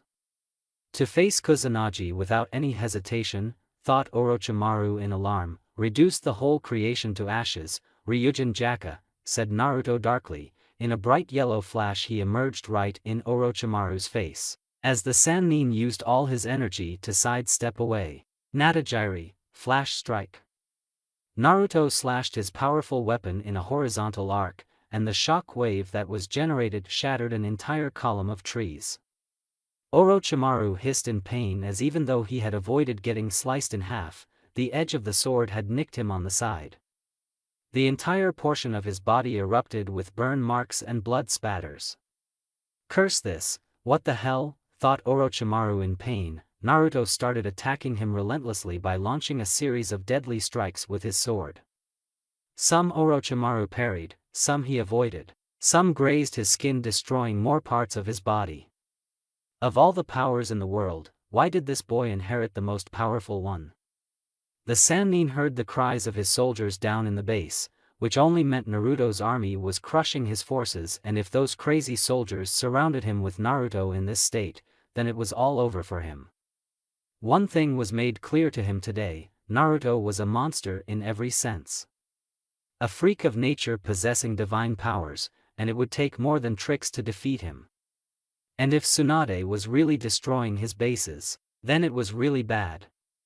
Without his army, his dream of crushing Konoha would fail. He really needed a fresh, powerful vessel if he wanted to fight against this boy. Perhaps that boy would be the best candidate. The Sannin slipped and it was all Naruto needed to slice his right arm from the shoulder. Showers of blood erupted from the wound as Orochimaru flipped away, trying to avoid further damage. Orochimaru gritted his teeth in pain and anger. His current vessel was extremely weak to fight against Naruto. Just when Naruto was about to attack again, a torrent of deadly bones rained down from the sky, making the boy raise his sword to deflect the incoming projectiles. "I will not allow you to harm Orochimaru-sama," yelled Kimimaro Kagaya defiantly. A horde of masked Oto shinobi surrounded Naruto from all sides, around 90 soldiers glaring murderous daggers at the boy as Kimimaro quickly supported his master, who coughed up blood. Naruto quickly sensed what was happening and charged towards the white-haired boy, but was repeatedly halted as every Oto shinobi got in his way. "You're running away, coward," yelled Naruto angrily, as Orochimaru smiled. "It's called tactical retreat. I underestimated you, which was a grave mistake on my part. The next time we meet I'll be strong enough to fight you, and I'll bring nasty surprises," promised Orochimaru sweetly. Kimimaro quickly sank into the ground and saw how badly his master was wounded from this fight. On the other side, Naruto was desperately trying to clear through the hordes of shinobi. He was slicing the Oto shinobi apart, but their numbers were greater. "You did good, Kimimaro," praised Orochimaru, while hissing in pain. "I'm sorry for failing you, Orochimaru-sama. Tsunade Senju raided my base, would have tried to hold her, but when she said you were in trouble, said Kimimaro seriously, but Orochimaru shook his head. "Your decision probably saved my life. We were never prepared for such an invasion on our home turf," admitted Orochimaru bitterly. "Hang in there, I'll be taking you to our base." "No, Orochimaru-sama. Otogakure is not safe for us anymore. We can't be sure if Naruto's minions have not already attacked our other bases.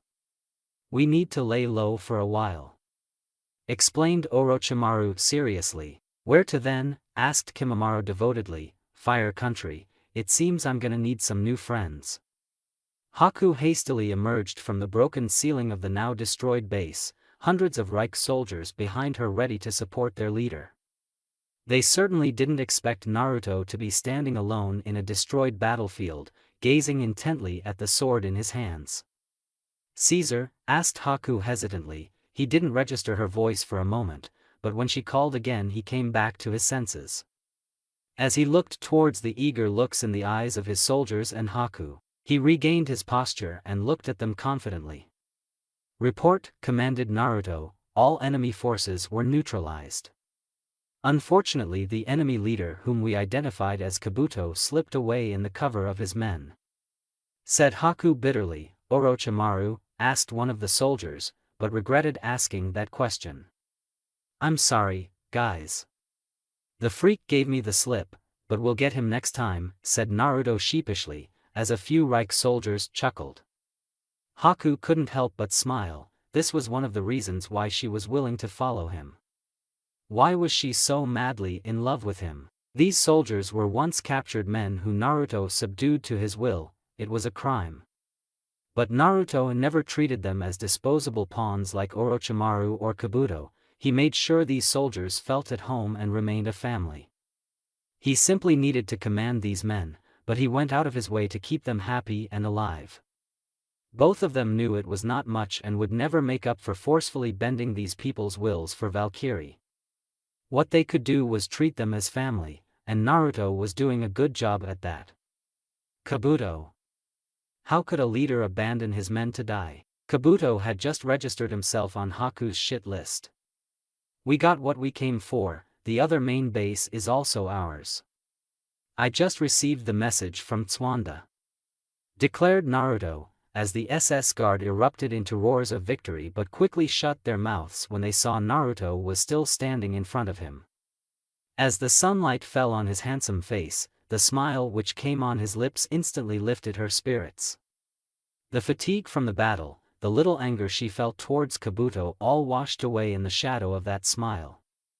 Even her blood-stained uniform didn't bother her. She was so dazzled that she didn't realize when he came forward and placed one of his hands on her shoulder, and the other on one of the officers as the soldiers scuttled around them like a big group getting ready for a team discussion. You did well, everyone. Thank you for all the hard work. One day our children will thank us for our actions, said Naruto cheerfully, receiving quick salutes from his soldiers. Some of the younger ones nudged their leader, and gave him mischievous winks. Got any plans there, Caesar? I doubt Praetor Haku would mind having one or two little blonde devils with you, joked a young 18-year-old boy. Haku's face blushed even a deeper shade of red, as she quickly formed a small layer of ice on the mischievous soldier's lips. Shut up, Tamaki, muttered Haku, although the blush still remained on her cheeks. The others erupted into a roar of laughter, and Naruto didn't make any attempt to stop their cheerful banter. Haku saw him simply listening to the casual chats among the soldiers, talking a little when asked a question.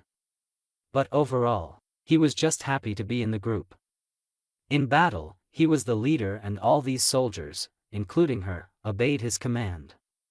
But after the battle, Naruto removed all those restrictions. He was just a normal soldier standing beside his comrades, and Haku knew this was perhaps one of Naruto's deep wishes. The boy didn't want an army of slaves, he merely wanted a large group of comrades. After resting for an hour, Naruto assigned the task of burying the dead with full honors. Even those ugly monsters they had slayed below. The dead deserve rest. That was all he said, before walking away from the group as the soldiers got to work. Haku searched for him a while and found him standing on a small hilltop, his gaze fixed across the dense forest that spread for miles. She quickly slipped her hands around his chest and hugged him from behind, resting her head on his shoulder, nuzzling into his neck.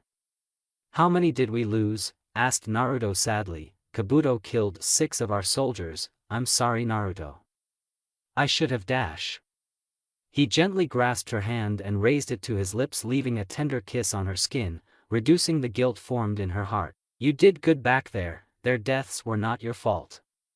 It lies on me, I wish I could avoid getting people involved in this war. But despite all my powers, I need the support of comrades. Even forced ones. Admitted Naruto, some guilt was definitely in his voice. Naruto, you treat them as family even when they hated you and tried to kill you in the past. That's more than a defeated soldier could ever hope for in this ninja world, said Haku frankly. I don't want Root to happen again. She was not sure, but the fear in his voice was evident. Her curious mind wanted to know what this Root was. But her heart warned her that this was a dangerous topic. His voice was so fragile when he said that word. At this moment, he didn't look like the leader of a powerful force, but rather as a young frightened boy, whose heart was getting overwhelmed with guilt. And this was just the beginning. She turned him around and was not surprised when his eyes were moist with tears. Valkyrie was not just a one-time goal, it was a war which Naruto would have to fight every day. Against Konoha. Against his friends and family. against the ninja world, against humanity, and finally against himself. She wanted nothing more than to go close and kiss him passionately, to take away all the burdens which he carried for everyone's sake. But she knew her boundaries, and Kurenai ruled Naruto's heart. However, Haku knew that a small tiny part of his heart loved her too. He had even admitted it, but requested her not to push things between them. His fight was against the world. Her fight was supporting him through heaven or hell, and kept on loving him till the end.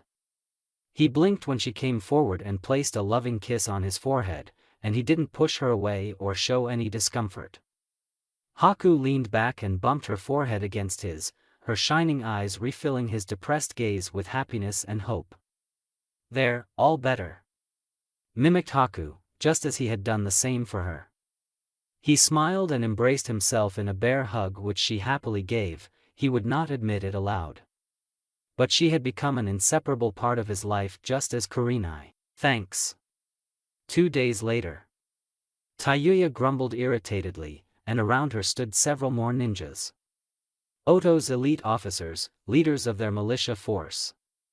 The Sound Four, as Orochimaru had named them, currently stood in a long hall. There was nothing fancy in the room. Just a plain old throne, where the Otokage used to sit. Which rarely happened. Orochimaru usually preferred to send orders through his messengers, not a grand meeting. "I wonder why Orochimaru-sama brought all of us here," asked Sakan curiously. "Like I care," mumbled Yukon, the evil twin. "Shut up, brats. The Otokage won't summon us unless he has something important," barked Guren angrily. "Still, it's strange," said Jirubo hesitantly, and received a bop from Tayuya on his giant head. "His Majesty will now enter," yelled a guard, and all officers stood in attention. Nobody dared to show any insubordination in front of Orochimaru, not unless they wanted to die in a painful way or become a test subject for their master's adventures. There was barely any light in the hall, except for the tube lights on the ceiling. Perfect creepy Orochimaru style. They were quite surprised when a teenage boy dressed in a strange, but attractive uniform walked in. The mysterious person strode confidently through the hordes of Oto officers, and without another word he sat on the throne comfortably. He smiled on seeing the disbelief, shock, anger registering in the Oto shinobi's eyes. His action was simply beyond anything they could dare or even understand. "I am the Nidaime Otokage, Naruto Uchiha," announced the mysterious teenager, as Guren's eyes widened on hearing that name. She was one of the few who was aware of Orochimaru's plans to recruit the Kyuubi Jinchuriki. Perhaps the boy was drunk. It was her job to get him in line before Orochimaru arrived. As the commanding officer, it was her job to prevent Orochimaru from getting displeased. "Naruto Uchiha? Who the fuck are you?" Amidst the banter of question, Guren stepped forward and spread her hands in a welcoming gesture. "I'm glad you joined us, Naruto. But that chair belongs to the Otokage, Orochimaru-sa," said Guren patiently, but he raised his hands. "The Shodaime Otokage, Orochimaru, the Sannin died at my hands," announced Naruto. Pin-drop silence prevailed in the entire hall, as the wide-eyed Oto shinobi could only gawk at him in disbelief. "I am the Nidaime Otokage, and your new leader," declared Naruto proudly. "Kill this idiot," yelled Tayuya. "How dare you insult Orochimaru-sama," said Guren furiously, and charged towards him with almost every Oto shinobi. Boom!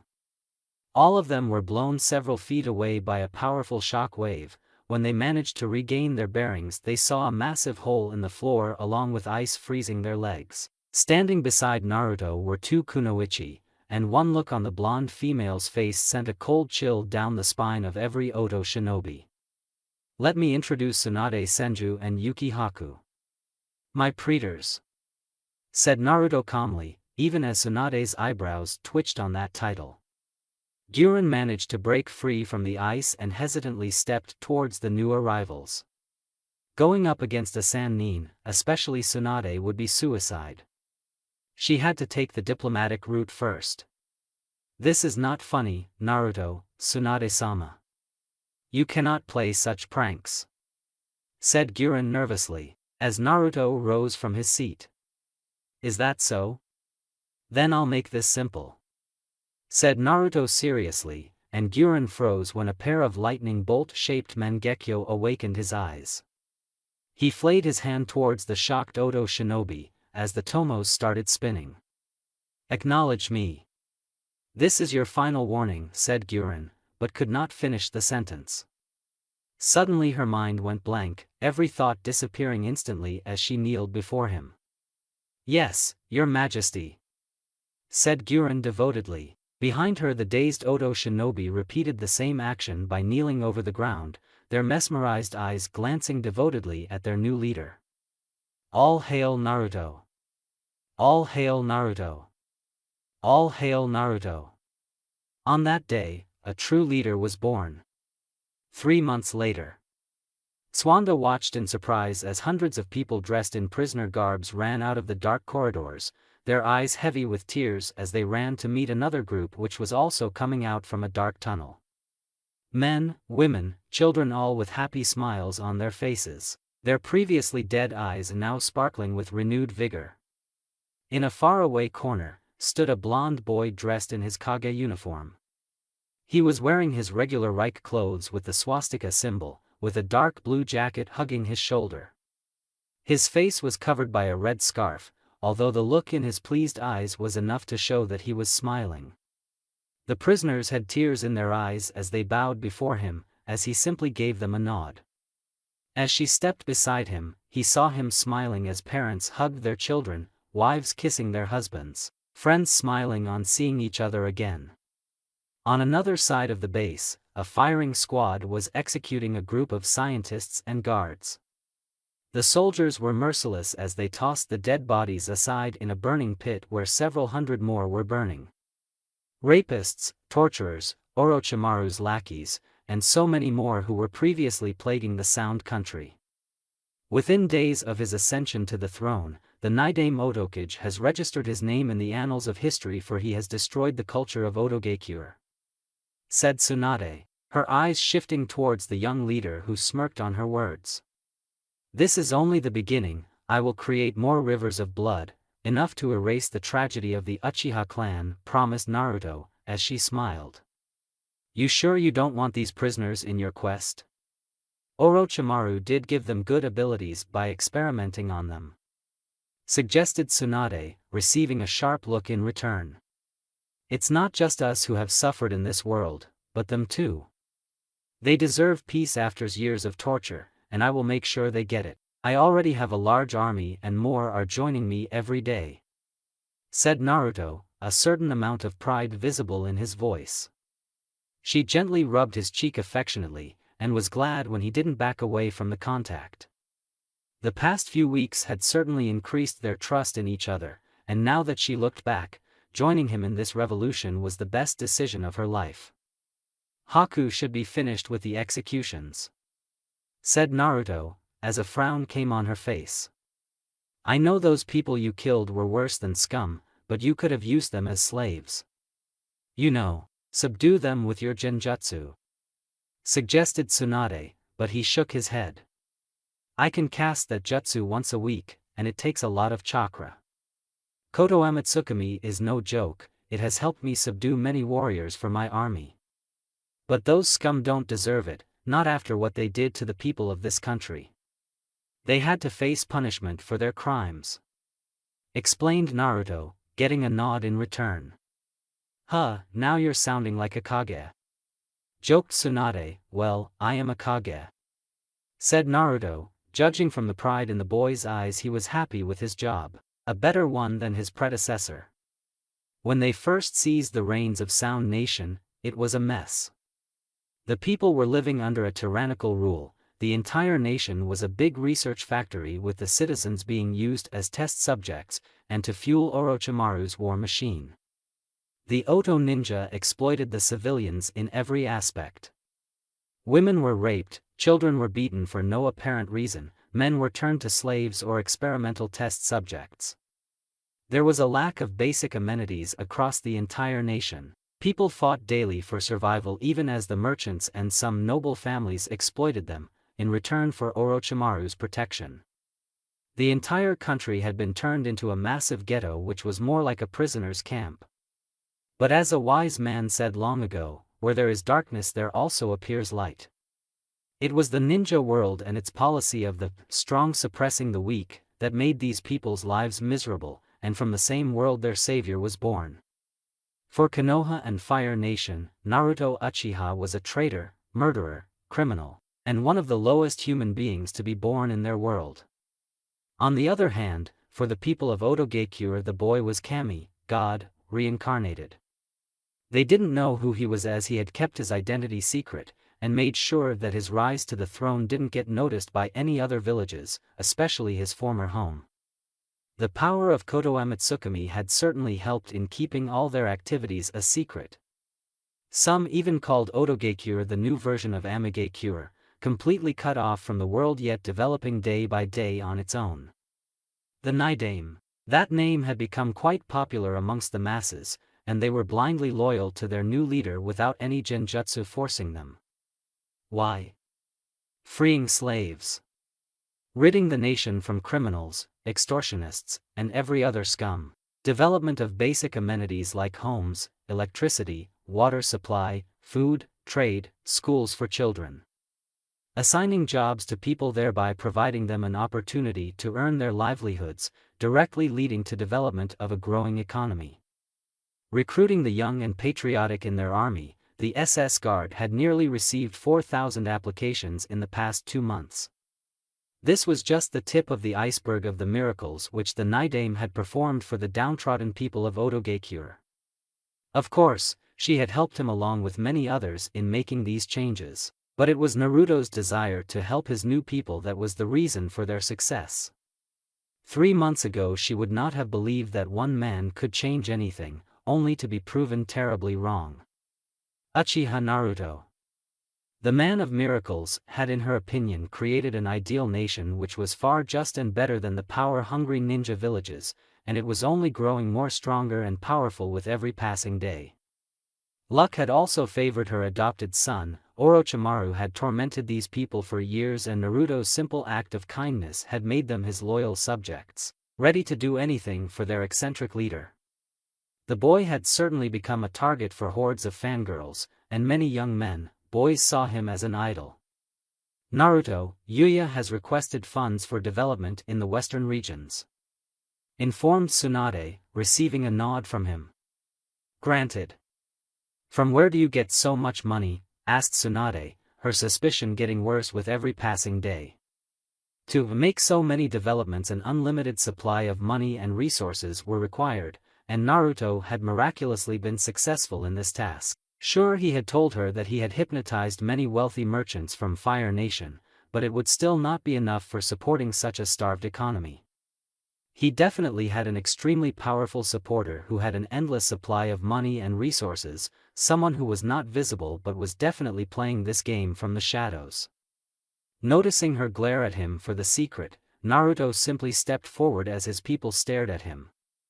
For a long time, the ninja world has suppressed our hopes and dreams. But it ends now, declared Naruto, his eyes burning with determination. The people roared with slogans of victory and praised their new leader, their applause deafening the executions that were carried in a corner. We must throw away our past conflicts and work together for a better world.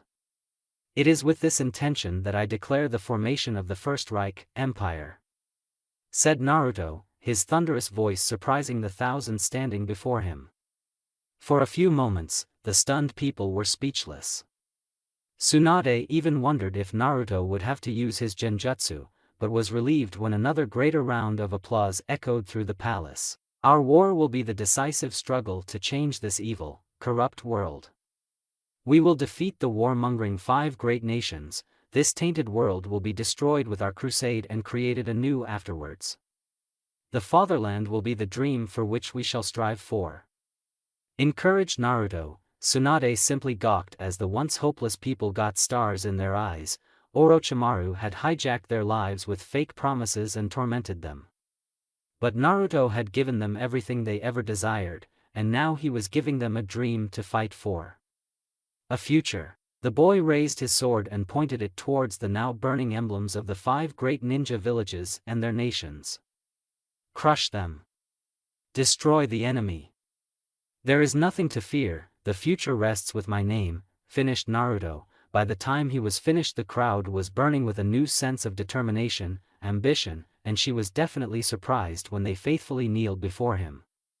All hail Naruto! All hail Naruto! All hail Naruto! Tsunade felt a cold shiver run down her spine when an evil smile appeared on Naruto's face as he basked in the new glory. The first emperor was born. An hour later, he returned back to his chambers. There was not anything special in it, just a bed, a bathroom, a cupboard, and a mirror. Hardly a luxurious choice for the leader of a nation, soon to be an empire. Yet he preferred the simple things more.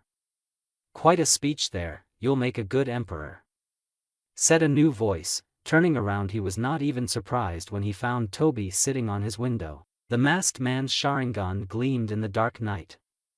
The Akatsuki member was after all an important member of his army. I need more funds, said Naruto, his voice lacking any discomfort at all. For the war effort? Asked Toby, but frowned when the boy shook his head. An exasperated sigh escaped from the Uchiha's lips as he hopped from the window and stepped inside the room. Walking forward, he stood in front of the boy and looked him straight in the eye. You need to prioritize, the army development should come first. Civilians can wait, advised Toby, disappointment evident in his eyes and voice. The people need something to fight for, making fake promises won't do it. What I've done for the past 3 months has nearly tripled the applications for the army. People love my soldiers. They support them. No army can win a single victory if it is not backed by its people, said Naruto flatly, spoken like a true Kage. Joked Toby, as Naruto scoffed. I won't let this nation or the empire we are about to build be a copy of the ninja world. It will be better, said Naruto seriously, as Toby arched an eyebrow. You do remember the empire is just a front, our real aim dash. I'm aware of that. But the empire will be our legacy to the world when we finish Valkyrie, a system that shall help maintain order and continue the peace for which we are fighting so hard, explained Naruto, making Toby sigh. You're an idealist, but whatever. Just send me the list, I'll make sure you get what you want, answered Toby, getting a thankful nod in return. Where do you even get this much money and resources? What are you, a thief? Asked Naruto bemusedly, as a chuckle escaped from the older Uchiha's mouth. I'm a banker with a wide range of investments. I have deep pockets. If you want, I can suggest you a few investment options, suggested Toby lightheartedly, as Naruto snorted.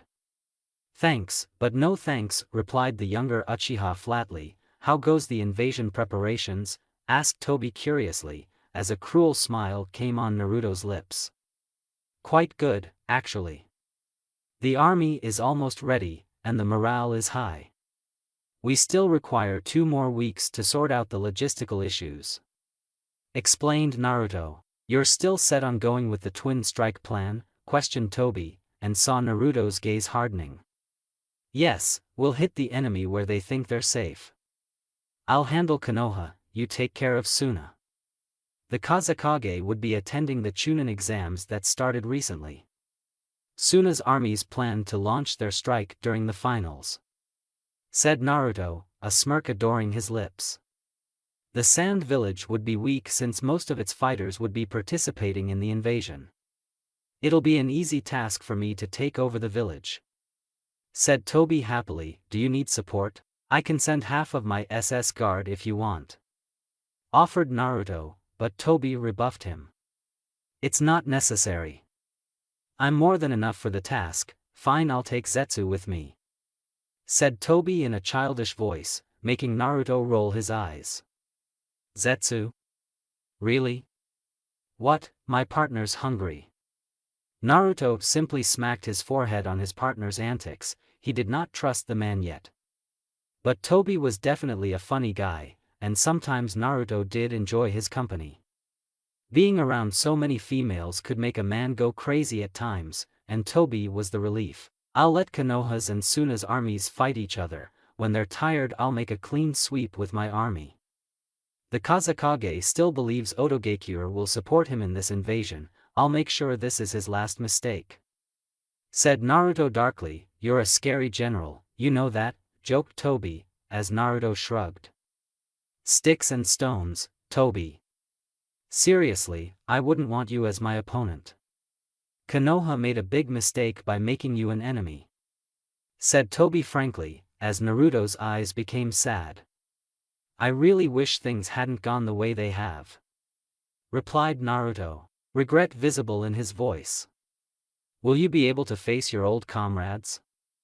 The entire village is made up of old faces and people whom you know. Are you really ready, Naruto?" asked Toby seriously. "Yes." Toby was not satisfied with the answer, but refrained from pushing further. Konoha was a sensitive subject, and he'll let the boy deal with it on his own terms. There could only be so much pushing possible with a person like Naruto, and Toby knew it.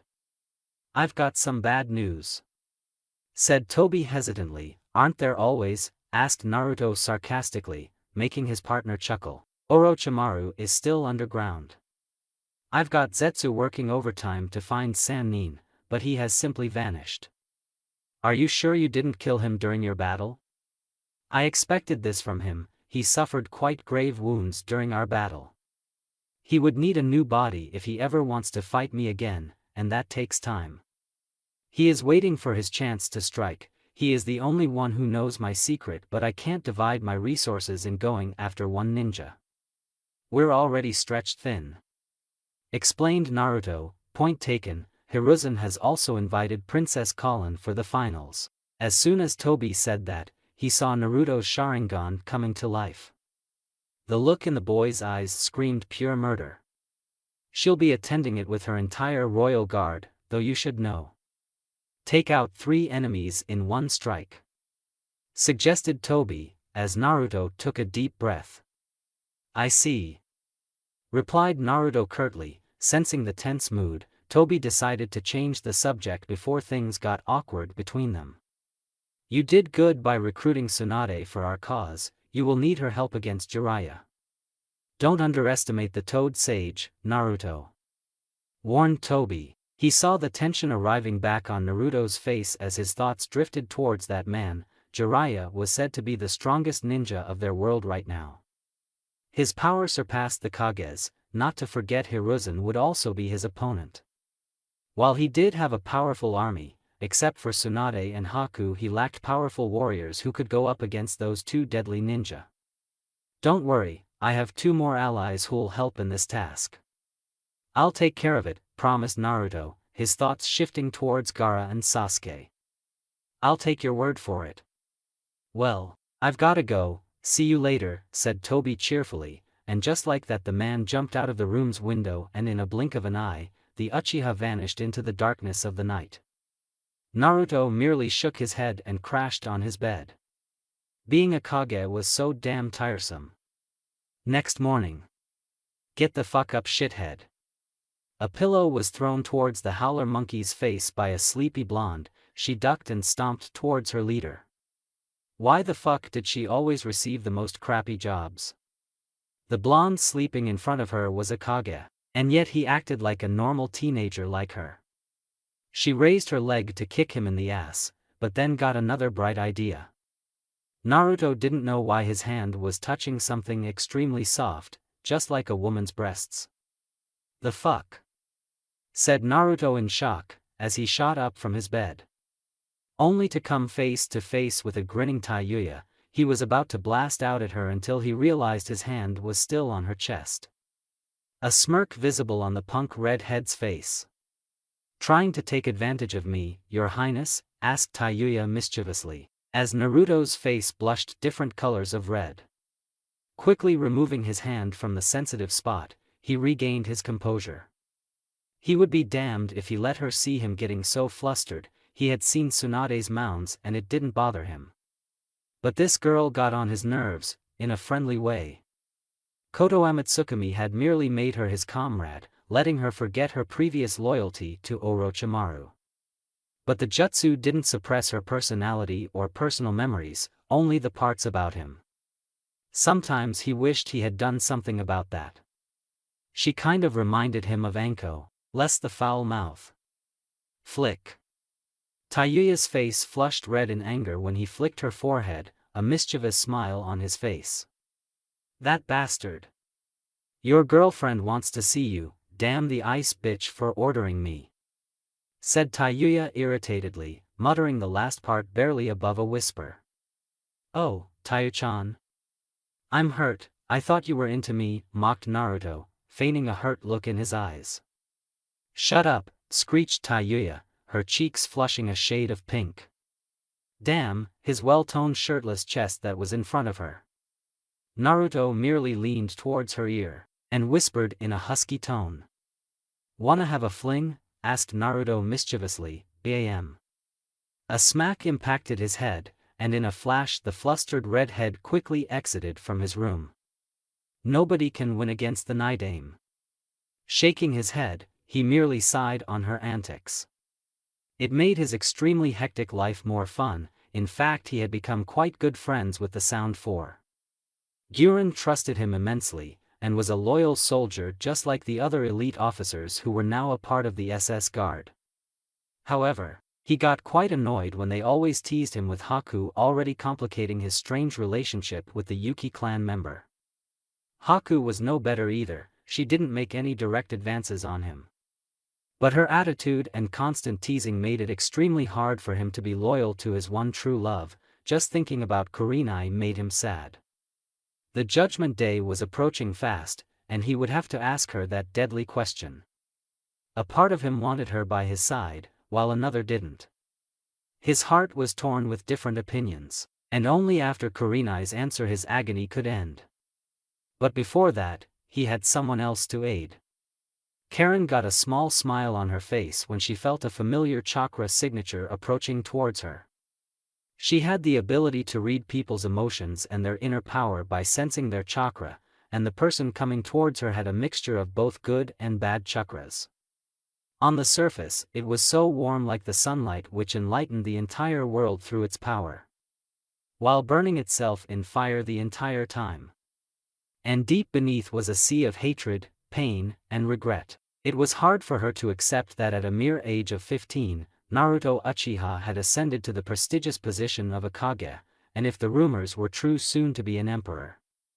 She was one of the few shinobi from Orochimaru's forces who joined him willingly.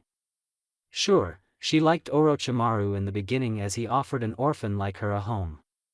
But the things that pedophile did to her still sent shivers down her spine. The redhead winced when she saw the bite marks on her body, evidence of the experiments done on her. Never had she thought that being an Uzumaki could actually be a curse in this world. During Orochimaru's reign, she had seen how everyone viewed her as a freak. Nobody considered her a human. She still regretted torturing the prisoners on the Sanin's orders. But there was no other way for her to survive. Her only wish now was to get her revenge against Orochimaru for everything he put her through. She could still not believe she had found a lost member of her clan in Naruto, although the boy was oblivious to her true lineage. Plus, those sexy Sharingan eyes. She had nearly wet herself when she got a glimpse of those dazzling eyes and that handsome face. The cold look which he had given her while scanning through her past records made her blush different shades of red. She was definitely into bad boys, and Naruto Uchiha was a prime candidate for her affections. The fact that he had pardoned her crimes was another reason as to why she liked him. He even permitted her to help in taking revenge against Orochimaru. Looking at the vial in her hand brought a cruel smile on her face. Oh, the look on Orochimaru's face would be priceless when his most prized possession was stolen from him. Karen, have you finished it? Asked Naruto calmly, snapping her out of her daze. Naruto merely rolled his eyes when she blushed on seeing his face. Only now did he realize how annoyed Sasuke would have felt in the academy when those fangirls bugged him every day. Karen was a perfect fangirl, unfortunately of him for reasons unknown to him. And ones he didn't even want to know. On seeing her past actions with Orochimaru, he wanted nothing more than to send her to the gallows, and only her skills in a certain lost art, and the special powers in her body saved her life from him. The powers which he needed for Valkyrie. As such he inherited the misfortune of tolerating her. "Hi, Naruto-kun. See, I told you I can do anything for you," said Karen flirtatiously, giving him a small wink. "Are you sure? It's very important that this works, or else I'll put your head on a spike," lied Naruto coldly, as she adjusted her glasses. "Trust me, it'll work, Naidame. I was the one who helped him develop this in the first place," boasted Karen. The very next second she wished she hadn't said that, as Naruto's cold eyes glared daggers at her. If looks could kill, Karen would have been blasted to oblivion. The pressure leaking from his body made the floors crack. She collapsed on her knees and her body started trembling in fear. Fortunately, he stopped himself from going all out. "Karen, you're an asset, nothing more. I've accepted you into my army and spared your life. Don't test the limits of my mercy," warned Naruto. "Hi, Naidame," replied Karen quickly, as he walked out of the room, although he completely missed the stars in her eyes as he watched his ass, while muttering a perfect 10 out of 10. Haku adjusted her long dark hair that was falling over her eyes. Wild winds floated her Reich uniform as her eyes marveled at the scenery in front of her. It was so beautiful. Everywhere there were deep forests surrounding the small civilization, for large human faces were carved upon a mountain. The village beneath her was so full of life and was stacked with all luxurious facilities which she had never even seen in Kiri due to the civil war. There were hot springs, lavish restaurants, tall buildings, beautiful homes, and a large tower in the center of the village with the fire emblem on it. Konoha was truly worth of the title of the most beautiful village. "Huh.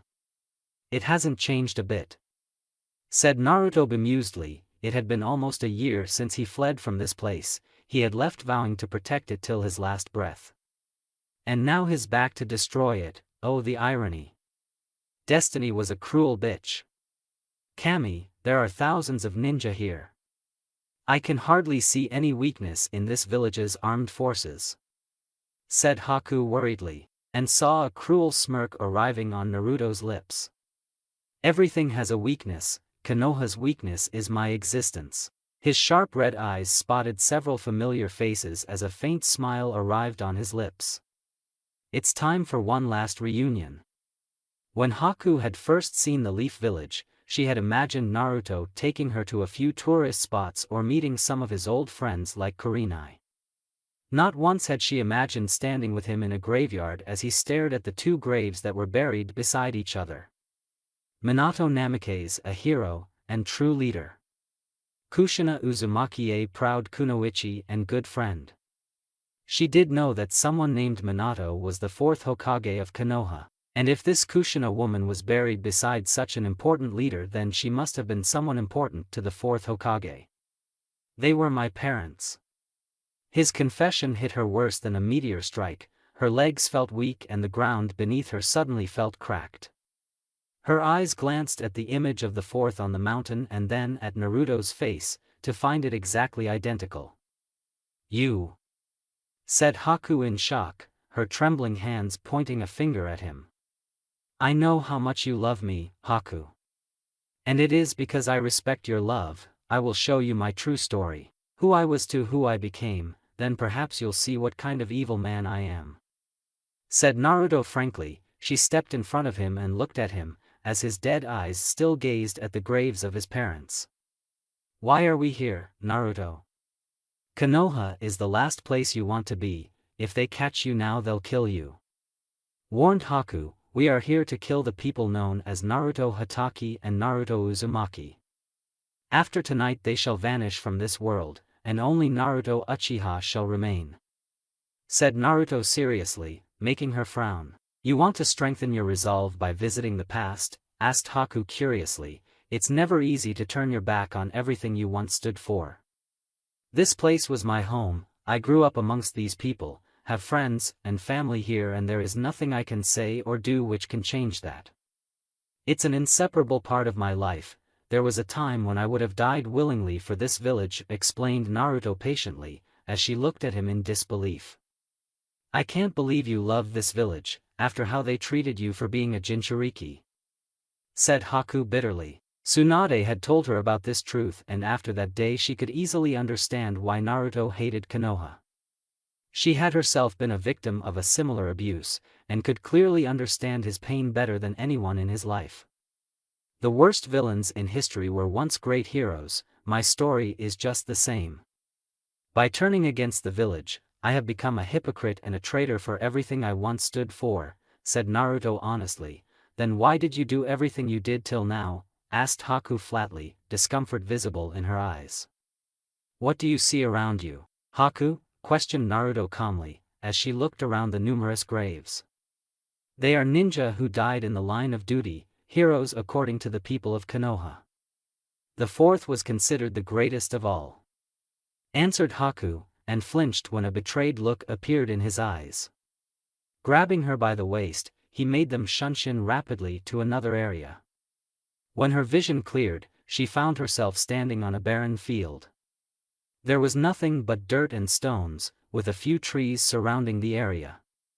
It seemed like an abandoned area of a forest. Where are we? Asked Haku silently. You're currently standing on top of the ashes of 419 heroes of Konoha. Ninja who fought, bled and died for the Leaf Village over the past decade. The best soldiers of this nation and my comrades, said Naruto sadly, and Haku saw how devastated he was. Whatever this place was, whoever these people were, they were quite important to Naruto. But the only ninja who ever received such bad burials were ANBU, said Haku in shock, as his fists clenched tightly. I am Naruto Uchiha, captain from 11th Division Route ANBU Special Forces, confessed Naruto, and saw the betrayed look in her eyes. You, said Haku angrily, her voice quivering as her eyes became moist. How could he hide such a thing from her? He was a secret operative of this village. Then it hit her like a freight train, how Gato's rule over Wave ended weeks after Naruto arrived. It wasn't even a few days since his arrival when the Konoha forces came and captured Gato. His frequent escapes from the orphanage must have been for this mission.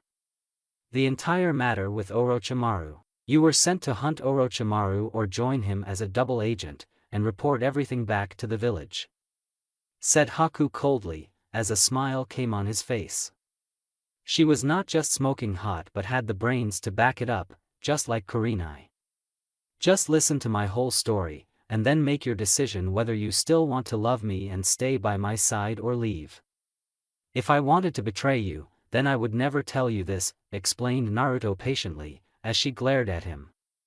Why are you telling me this now? Asked Haku bitterly, as he glanced at the shining moon in the sky. The power of kings makes me lonely. Today I have everything I ever desired.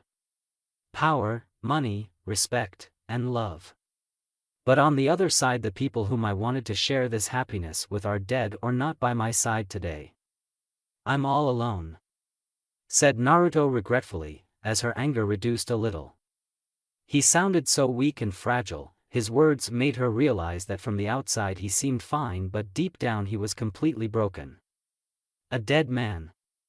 She slowly extended her hand as he took a step forward. Her calm light blue-colored eyes looked into his darker ones.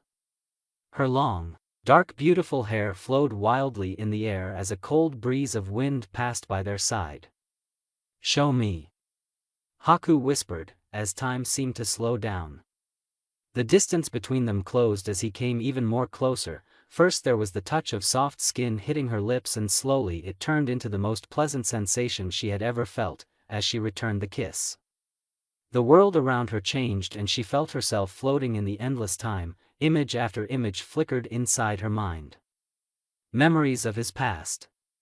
She felt every emotion which he experienced, every joy, every sadness, every ounce of anger, every betrayal, every single tear. It was something out of the world. She could not feel herself anymore. Her identity vanishes and merges with his, becoming one single soul. She watched years pass through his life, the most painful life a man could ever have. She felt her soul connecting to his, her heart saw what he truly was beneath all the masks, what he truly desired. Glancing around, she found herself standing in a dark space, where everything was dark except for the ray of light that was on the far horizon. He stood all alone in a corner, torn between the two sides of nature. To anyone else, these colors would hold no meaning, but she could see what they truly were. There was the kind and gentle part of him on one side, and a dark, sinister one on the other. And watching him stand in between made her realize why they were here, the reason behind her existence, the reason for everything that had ever happened. She blinked in surprise as the trance ended, and she found herself standing in the same barren field again. It hardly felt like a minute had passed, but she felt herself aging many years and living through an entire new life. One which was so dark and full of sadness. He stood inches away from her lips, his dazzling Manjiku eyes looked in her eyes, and only then did she realize that everything she had seen and felt was an illusion. Her fingers touched her lips trying to regain that warm feeling. It was so real that she could hardly believe that it was just an illusion which he had created. As she looked at him now, she didn't feel that uncertainty anymore. She knew everything about him. She knew Naruto. Not Naruto Uzumaki, not Naruto Hatake, not Naruto Uchiha. But Naruto. She knew him. Get some rest, think about it. I'll be back in a while, said Naruto softly, and laid a true kiss on her forehead affectionately. Haku couldn't say a word, her throat felt parched, her tongue struggling to form a single word as he vanished from the area in a swirl of leaves. Hiruzen Sarutobi slowly stepped inside his office. He was a war veteran and one of the strongest ninja of the world. And yet even he could not escape from the effects of old age, and wondered just how many times at night would he have to answer the call of nature again? Damn balls, muttered Hiruzen, getting old, aren't you, Gramps? The Hokage's eyes snapped in shock, his muscles tensed as only now did he feel a new presence inside his office. He had never felt anyone inside when he entered. Were his senses getting dull? Even if that was the case, he wouldn't be this careless. It only meant the unknown person was a dangerous shinobi. The Kage's hands slowly crept towards the kunai pouch hidden in his robes, as the person who was sitting in a far dark corner of the room, hidden in the shadows, flashed him a gaze which sent chills down his spine. It was a pair of Sharingan eyes. Naruto, said Hiruzen in shock. A cold breeze swept across the room as the two people inside just lay frozen in their spots. Hiruzen had by now recognized the face of his adoptive grandson, but those eyes were not the ones which he had seen when the boy had fled from the village barely a year ago. Those eyes had aged an entire lifetime, endured horrors which only a handful ninja had undergone during their entire lives. Gone was the little innocence in Naruto's eyes, only to be replaced by a cold, stoic gaze devoid of life. Hiruzen had seen that look before, the look that always resided in the eyes of every root ANBU.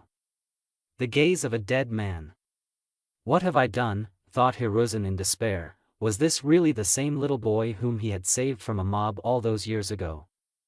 It's been a while, Hokage-sama, said Naruto stoically, his eyes never betraying the anger that was burning in his heart.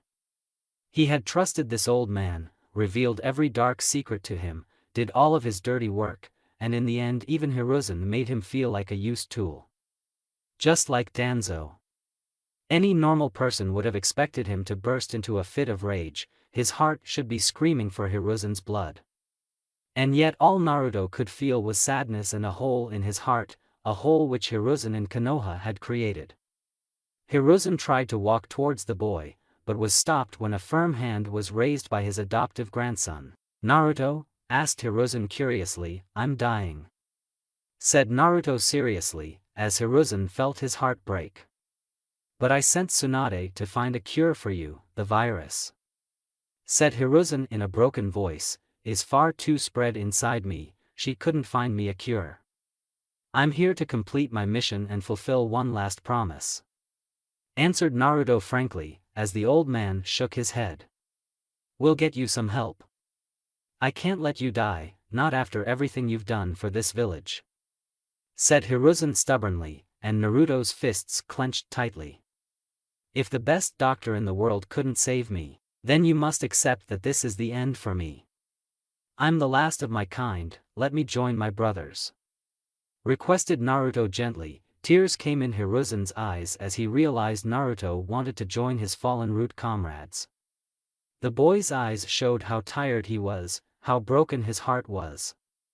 "Orochimaru was ousted by the people of Otogakure and the Nidai Motokage," said Naruto cunningly. "Akage?" asked Hiruzen in surprise.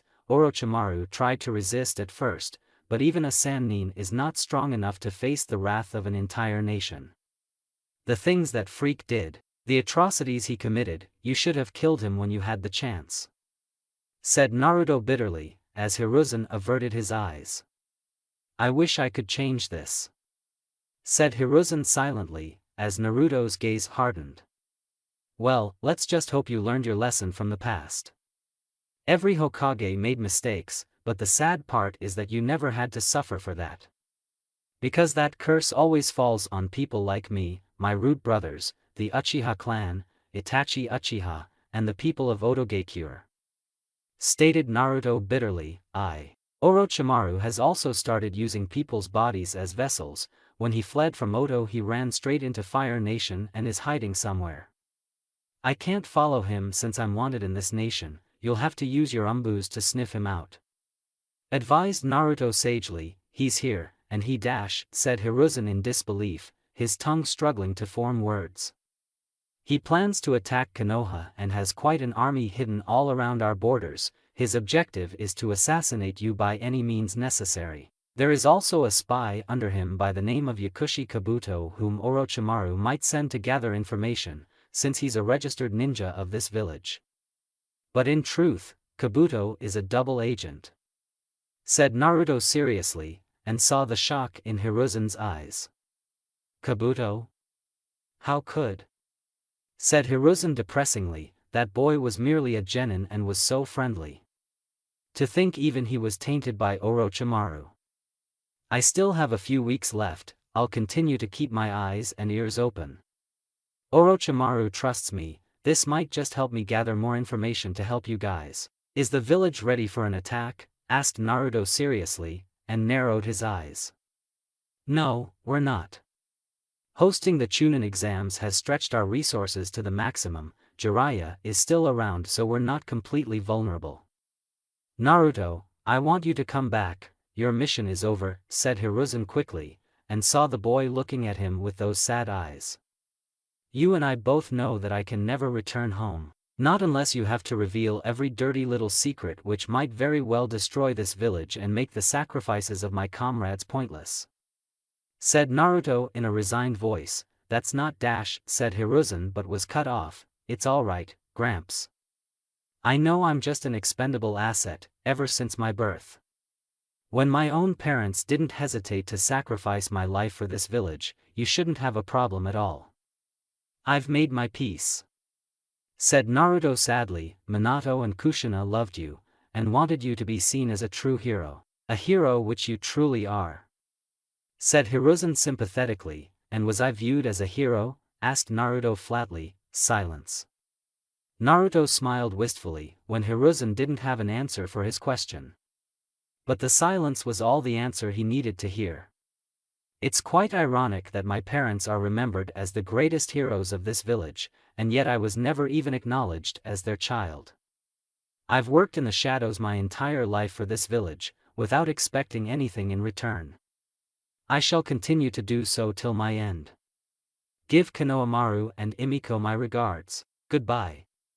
A lone tear slipped from Hiruzen's eyes as he watched Naruto disappear from in front of his eyes. The boy knew what awaited him in the end. Kakashi was aimlessly walking through the street that led to his home, his famous Ika Ika book in his hand. It was just another normal night in Konoha. Everything seemed in order and ordinary until he smelled something. A scent. An aroma he thought he'd never feel again. Snapping his book shut, he channeled chakra to his feet, and started hopping from rooftop to rooftop. His speed would have given even ANBU a run for their money, but the situation demanded it. If there was even a minute chance of his guess being right, then he felt another person arriving beside him, running towards his home at a little slower pace. It was Anko, so he was not wrong. "Kakashi, do you feel it?" asked Anko in a trembling voice. "Yes," replied Kakashi curtly. In a matter of 2 minutes they reached their destination, and saw a scroll laid down on their home's doorstep. A young blonde-haired boy dressed in a strange uniform was walking over towards the edge of the roof. "You shouldn't have come here." Anko faltered when she heard his voice, so it was really him. She looked towards Kakashi only to find a stoic look in the man's eyes. Whatever the copy ninja was feeling right now was concealed in his heart. She could only imagine how Kakashi would be feeling. He raised this boy as if he was his own son. Naruto had been like a little brother to her, annoying yet gentle at the same time. "I could tell you the same thing, but I won't." "Turn around," said Kakashi calmly, as the boy obeyed the request. One glance at his face made them gasp in shock. For Anko he seemed so different, so mature. And for Kakashi it was as if he was glancing at the clone of his deceased teacher, one which was more handsome and kind. He didn't interfere when Anko rushed forward and grabbed Naruto in a fierce hug, and Naruto hugged her back with equal love and passion. Neither of them cared what had happened in the past, or what they had done.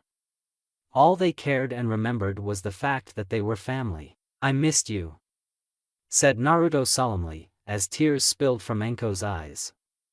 Kakashi bent down and picked up the scroll that was placed on his doorstep. There was nothing special or intriguing about it. But if Naruto had risked so much to give it to them, then there must be something vital in it. "What's in it?" asked Kakashi curiously, as he gave a light hug to the boy. Anko slammed him on the head, making him wince, as a short chuckle escaped from Naruto's lips. The boy's eyes shifted towards the woman as he gave her a serene smile. "I told you I would one day free you from your curse," said Naruto kindly. Anko froze in her spot, her hand unconsciously reaching out to the back area of her neck. Kakashi looked at the scroll in his hand, and then towards Naruto. "Did he really do it? Inside you'll find a sealing jutsu that cancels the curse seal which Orochimaru placed on her. The reason we failed to remove that mark all these years because we didn't have the key that was needed to trigger the removal process," explained Naruto patiently. "And what is it?" asked Kakashi in surprise. "Orochimaru's blood and a part of his DNA," said Naruto darkly, as the two Konoha Jounin flinched on hearing that name again. Anko nervously glanced at the simple scroll in Kakashi's hands. Her chest felt heavy, her eyes brimming with tears. 10 years she had suffered from this curse. After countless attempts to remove it from her body, she now finally had a true cure. She looked into Naruto's eyes, and remembered the innocent promise he had made to her all those years ago while eating dango in a restaurant. She had always thought he had made that promise as a gesture of compassion and sympathy, but today he actually proved that he truly meant it. "I have to go," said Naruto quietly, as Anko was just about to speak to him. "No, you can't. I won't let you," replied Anko emotionally, as she grabbed the boy's arm forcefully. "Anko, he can't stay. If not for your sake he would have never stepped inside this village, am I right?" asked Kakashi cryptically. He was the only one except Kurenai who knew who Naruto truly was and why he had done all of this. But Anko couldn't know that, and Naruto knew it. Unfortunately his fiancée looked at him with a betrayed look in her eyes, as Naruto gently removed her hand from his arm and turned around. "Wait, Naruto!" shouted Anko, as he glanced at her once more. "Forget I ever existed. Goodbye." Kakashi painfully watched as Anko tried to grab Naruto, who vanished in a swirl of leaves. There were so many things he wanted to say. And he was sure Naruto wanted to do the same, but both of them knew this was not the place, nor the time. He made Anko stand back on her feet but was unable to stop her tears, as she looked at the scroll Naruto had left them. With this last promise being fulfilled, Naruto Hatake had severed all his bonds and died. Wild, Cold winds freely flowed across the skies of Konoha as the bright midnight moon illuminated the landscapes with its grace. On one of the rooftops Naruto stood all alone, his sad eyes glancing at the image of his father that was carved on the mountain. He remembered the streets where he used to play with his academy friends. He could clearly see Chuji eating in one of the nearby restaurants. Ino and Shikamaru were with him. He felt Sakura's chakra signature inside the hospital, so the news that Shizuna Kato had taken her as an apprentice was apparently true. He could not sense any of Team 8's members around, either they were away on a mission or something else. Sasuke was still holed up inside his clan territory, doing what Kami knew what. He still had to visit his old friend, preparations had to be made. He imagined himself living an entire different life if he had never met Danzo or joined Root. Perhaps he would have been a loudmouth who have screamed from the mountains that he would become Hokage someday. Perhaps he could have been the child who got back up again and again despite the repeated rejections and abuses from the villagers. Life would have been so simple, then. But he didn't want that. Whatever had happened to him, he didn't want to change it. He was glad that he joined Root as it made him meet his true friends, Shin and Sai. Happy that he was adopted by Kakashi and found a sister in Anko. Glad to meet Kurenai. Having already surveyed the defenses of the village, Hiruzen was right. Konoha was not fully prepared for an invasion, and he had effectively put Orochimaru and Kabuto in more trouble by telling Hiruzen that the Sannin was in Fire Country. Hiruzen's paranoia with his wayward student would force him to send Jiraiya to eliminate the traitorous Sannin. Despite his crimes, Orochimaru was a powerhouse and only someone of Jiraiya's caliber could eliminate him or someone like himself. With two Sannin out of the way, all that would remain would be eliminating Hiruzen. And after the fall of their leader, the village would crumble soon enough. Not only had he fulfilled his promise to Anko, but also further advanced his moves in his war against Konoha. He had created confusion by spreading incorrect information, and would strike from the shadows like a true ANBU. But now comes the hardest part. His eyes shifted towards an apartment inside which Kurenai Yuhi was currently staying. As he started walking towards his final destination, his legs felt heavy. Could he really go through with it? Could he truly tell her the entire truth? What he was, what he had become, and what he wanted to do. Guess, there was only one way to find out. Stepping in front of the door, he raised his hand and steeled his heart. Knock knock. And that's it for the video. I hope you enjoyed it and until next time. Later.